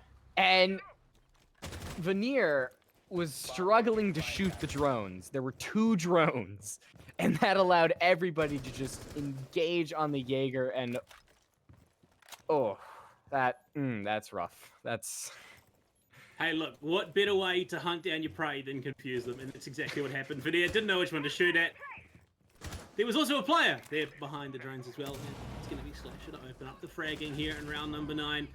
Pixel with a quick follow-up. There's literally no surprise for me anymore. That's that kill feed. Panics will dive, and Hitman refragged out immediately. Devil taking some big chunk damage. Slasher finds a 3rd in the round. Faded on the backside, and it's Badger to shut it down. A almost flawless closeout to Villa. And Visionary take not 1, but 2 maps away from the current, former now leaders of the pack, Wichita Wolves. Yeah, and Visionary now looking super strong. I mean, we thought they looked good in that first map. That second map was so much stronger for them. They just looked amazing. And everybody who just didn't do the best, I guess, still did good in the first map, just did so much better in the second map. And it's just a great team to watch. And, yeah, guys. Nash, sorry. I was just about to say, Nash, welcome back. It feels like that. it wasn't too long ago that we something happened there. I think Blue cut a little bit at the end, but yeah, it was not too long ago. I mean, that just wrapped up so quickly. A little bit unbelievable there. To see Wichita Wolves, because I've obviously been a part of SCS since season 2, so I've seen them for 3 consecutive seasons now, and to see them in a state like this is a little bit interesting. I'm not trying to dog on them too much because obviously I have a lot of respect for them, but at the same time, visionary. My God, guys, you read them like a book. Well done. Absolutely took control there. I think the new players from Wichita potentially not meshing as well, and I mean, it is obviously their first week with the Wichita Wolves, so we'll see. But any sort of last impressions from you guys before we kick it on over to our interview for the night? I mean, look, the biggest thing that I have to take away from that is Slash's opening trades goes up one either way. He won one, he lost one. That was the most involvement he had with him. So okay, it's crazy to see that he wasn't that player leading the front of the attack. In fact, Badger in that last map went 3 for 3. He died in 3 opening gunfights. He won 3 opening gunfights. So it's definitely interesting to see the rest of Visionary step up when it has been up until this point Panic and Slasher. All right, awesome. Rose, do you have anything to say? I think a lot of us definitely underestimated Visionary. I mean, you look at the predictions. If I'm right, Chief might have been the only person to pick Visionary. And There was a second one. who was it? Chief. It was Chief. Of course, it was Chief. Well, it was Chief, and then there's somebody on the second page too. We gotta go. Smith. It was Smith. Okay, the man himself. But yeah. All right. Everyone was just completely baffled by that one. I would say. I think all of SCS is going to be a little baffled by that as well. But if you had to take a gander or back at the maps that we had today, who's going to be your MVP of the evening here, guys? Oh, look, Rose, we've been talking about it all night. I think you know exactly who we're picking, Nash. Rose, I mean, you were the one who was singing the most praises about him. Yeah, it's for sure. It's gotta be Pixel. I mean, Okay. especially in the second map. I mean, in the first map, we saw a lot of everybody, Badger on the IQ, but Pixel was still there. Maybe not as, flashy, but in the second map, it was just another level. I believe I want to know their average round kills because it had to be at least over 2. They just seemed to know where everybody was and finding heads and just doing whatever they needed to do to impact the round and make sure that Wichita, they had no chance of winning. Oh yeah, I can actually take a look at the sheet real quick while Blue is going to make his point. I'm going to pull that up just so we can check because I think it might be close. Look, I mean, Pixel. It was the Pixel show. That's all. The only way you could say. I mean, he had two triple kills on the attackers. Nomad in the second half there, just consistently finding key frags, consistently finding big plays. I mean, he single-handedly locked down, walked the closet on the mute every single round, except for round number 6 where they kind of threw things away a little bit.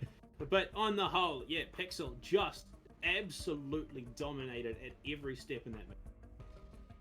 All right, so the kills and deaths haven't been entered just yet for the second map, just because obviously it did end and they had to capture screenshots. But in any case, I think I would have to agree, Rose. I don't think he's... I think he's actually gotten at least a kill in every round, I would have to say. So he's doing pretty well for himself for sure. But it looks like we have our interview ready to rock and roll here very, very shortly. It is going to be Panic, it looks like, coming up from Visionary. So not quite your MVP of the day, Rose and Blue, but he is a phenomenal player nonetheless. He's done an amazing job for his team tonight, so we're going to get him up here shortly. Oh, and there he is. We see you. How are we doing, Panic? Well, I think the camera's there, but he's not. Here he is. He's here. Okay. Hi, guys. How's it going, man? We had a little bit of confusion. Your picture showed up before you were in the call, so I was talking to you like you were here, and Yeah, I had everybody yelling in the mic. Oh, okay, gotcha. Fair enough. I'm sure everyone was screaming and yelling after those wins for sure tonight. Yeah, everybody was pretty hyped. The energy was pretty high. We're having a great time. We're laughing, and it was really fun. Definitely. Awesome. Yeah, love to see that. I mean, you guys dethroned the Kings tonight. It's the first time that they've ever been beaten in the regular season, so that's something to be very proud of there. But Rose, Blue, I'm going to let it over to you guys. Who wants to go first? Ask some fun questions for the man here. Look, I'll kick it off. Panic, coming into that, you guys were... The community vote was actually reasonably even. I think it was 50% in favor of you guys, so definitely a lot of confidence, a lot of backing from the community. That must be feeling good. But, I mean, coming into the match today, how are you guys feeling? It's Wichita Wolves. They're very, very well known. They're glorious.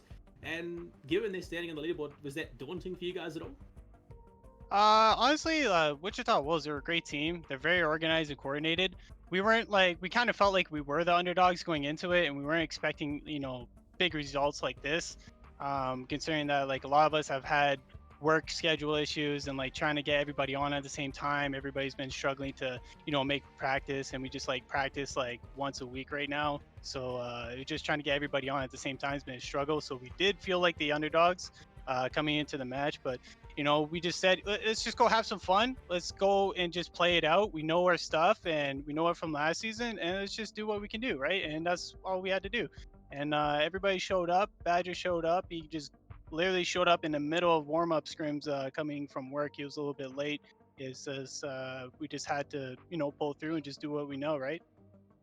Yeah, I mean, and pull up, you guys did. My lord, what a performance! And I won't keep it too much longer. I know Rose has got some questions, and we know the analysts have got a lot to talk about. But the final round of Consulate, it was a hugely aggressive play. You blew things wide open. You walked straight into the bomb site, and then Abbott clutched. Like, what was going on in comms at the end of that match? Oh, it was like super loud. Like I had to go on my headset like this. Because it was just super loud. Everybody was just like yelling, cheering. Everybody was hysterical. Our timing was a little bit off. Like I ended up pushing a little too early on the second line scan, and then I ended up getting fried.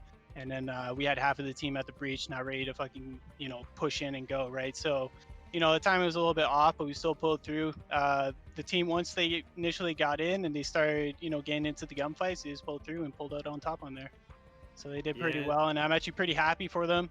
I'm proud of them, especially everybody. Pixel showing up. He's 15 years old. He's a great fucking shooter, and Abadu and Badger and everybody, and even Slasher. Everybody showed up today, and I was pretty happy about that. Yeah, I mean, look, we went a bit nuts as Abadu got that final wall bang as well. Very, very deserved win. Yeah. Rose, take it away. I know you've got some questions for the man himself.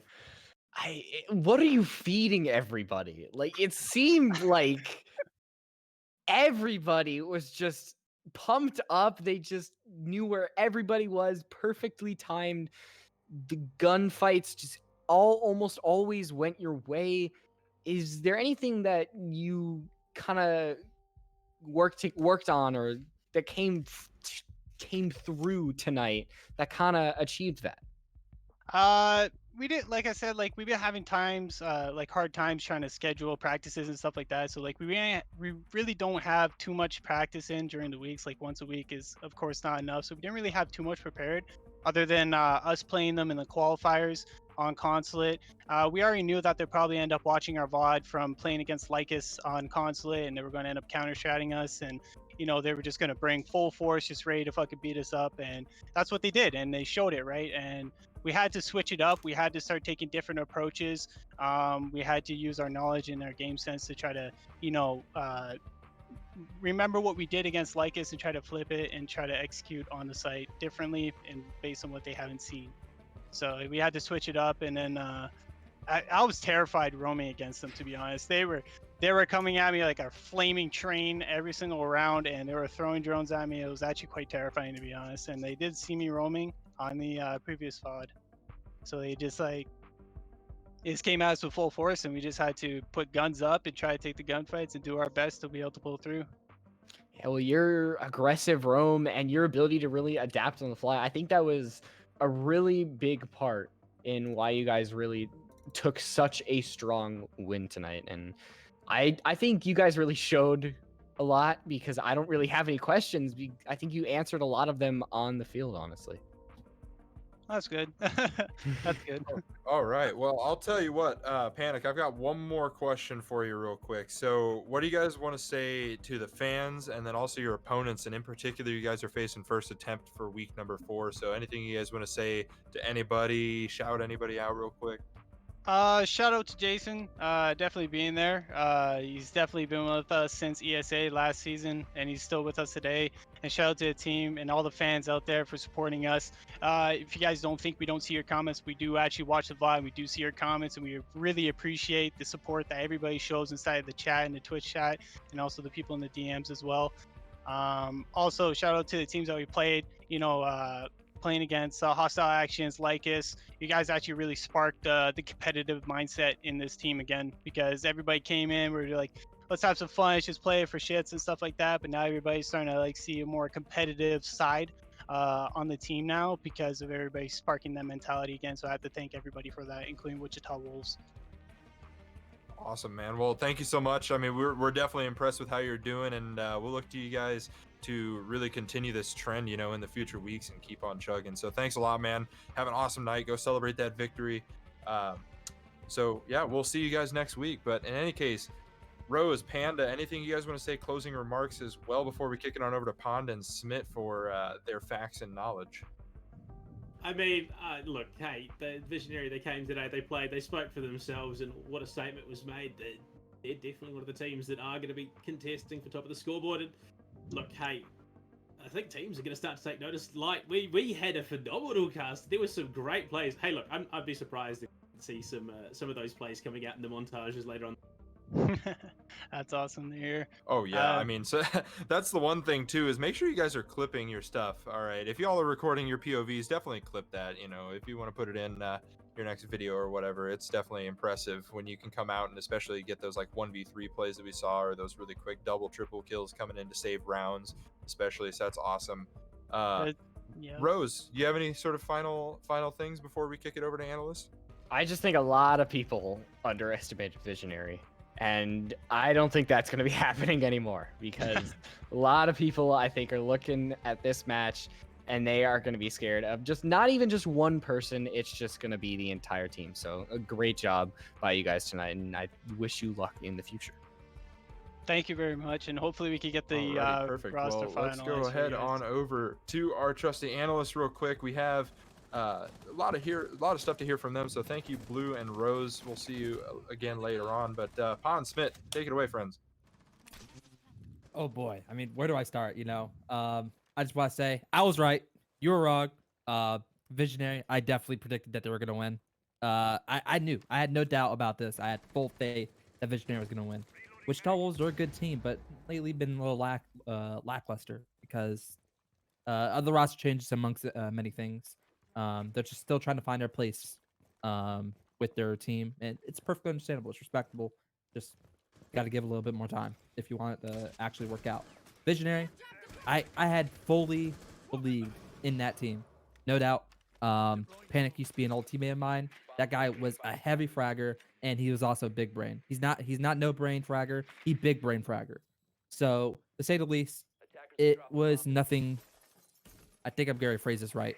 Nothing short of not surprising. I'm not sure if I said that right, but Visionary definitely predicted that. I just want to say that in round 8 and 9, it was like right here. That Hitman, he ended up dying. The Maestro, 2 minutes and 10 seconds, which is very critical hits for a map or for a site like Trophy. It's terrible. It's terrible. It's not something you need, especially if you're Wichita Wolves, who are already down bad, to phrase it. Maestro is an important operator, and you don't want to lose important utility like that. Not to also mention, I thought that round's gonna turn a little bit sour, because it started getting close when it was like a 3v3, because Ibana died. Ibana died at 1 minute or 1 minute and 8 seconds, so they didn't have the wall open really. But they managed to bring it out through, and it ended up giving Visionary the momentum they needed. Wasn't sure if they're gonna kind of stall out towards that 6-2 place, but they got there, and that's what's important. Pon, are you muted? Oh, okay. No, I'm not muted. My gosh, I kind of want to dig into Wichita Wolves right now. I know that they were in the chat before talking about making these mid-season adaptations, and I know I talked about this before. But they're playing such cookie cutter play styles for Hitman and Veneer, and they're not coming up very successfully. No offense, they should have won this game. I'm sorry, but Faded, Tyrant, and Devil are 3 very talented players. They've had talent in the past. I mean, they had Wholesale Milk, they had Mental. They've had players come through. Genuinely, they should have been able to pick up 2 more players to win more rounds than they did on defense. They didn't win a defensive round. They didn't. They're playing on Villa, which is traditionally considered one of the most defender-sided maps in the game. They didn't win a single defense. You're right. You're actually right. I'm sorry, but that really speaks to your team structure. I mean, you're playing Hitman on Maestro. He's dying early in the round. You have no plant denial. You're playing Veneer on Rome. He's not communicating his roams out. I mean, we saw in round 9, he died immediately with 0 impact. He missed all the drones that were droning him out on I think that was not Statuary. That was outside of Astro. He missed every drone. He didn't gain any intel. He didn't fall back on the roam. He went to go shoot the drones and died. Had zero communication with the other defensive players. They just told him go solo roam. You could tell. That was the call. He was solo roaming. He was calling. Oh, they're droning me out. Oh, I'm dead. That's it. That's 0 impact on the round. That's 0 impact on the team. You're not going to improve as a team unless you pick up players and have them play with you and scrim with you more than that. That just shows that they probably have never scrimmed with them on this map before. And I am very, very...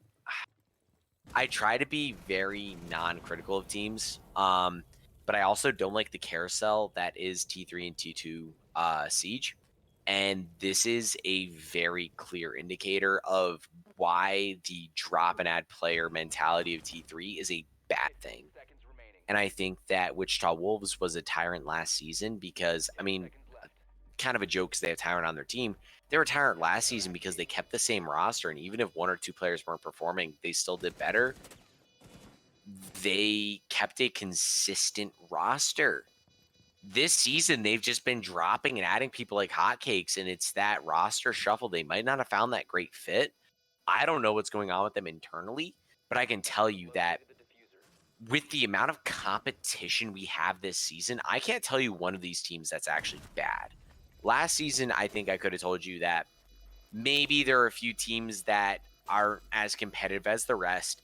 Every single one of these teams that we have playing right now, from 1 to 12, all 12 of them, I think any of them could be top 4. And Wichita Wolves coming in with these kind of roster shuffles, they have a lot of internal things to figure out if they want to actually be competitive in SCS. I mean, no doubt, you got to give your a roster more than 1 week to actually start fitting. And just to kind of close off the analyst desk here, I just want to highlight, roster changes, trying to find a good fit is important, right? And clearly you could tell because Visionary, they had some different players playing for them in SCS they had Pixel last week. I don't know if they had Slasher, but I could definitely tell you this. Slasher and Pixel was definitely the pickup move. They are like Slasher didn't really perform too much on map 1, but in map 2, he really shown how much of a crucial player he is. He was able to get those frags. He was able to get those opening kills. It's important, And Pixel, he's definitely a solid pick. He's pretty consistent as well. And he's playing Nomad. I mean, he's doing this all while playing Nomad on map 2. So, I mean, that just goes to show how much potential these 2 players have on the roster of Visionary. And I wish nothing for the best Visionary. Yeah, I'm definitely looking forward to see where they go on from here and how Wichita Wolves bounce back in the future weeks. But we are going to go ahead and sort of wrap things up for tonight. It's been a pleasure having everybody here. We will have both series going on tomorrow, so definitely tune in for that starting around 5:30 Eastern. And remember, check out Twitter as well. We got that giveaway going on for the HyperX headset. So with that being said, guys, to start out week number 3. My name's been Salco. We had Pond, Smith, Blue, and Rose on tonight. Thank you very much. Have a good one. Baba boy.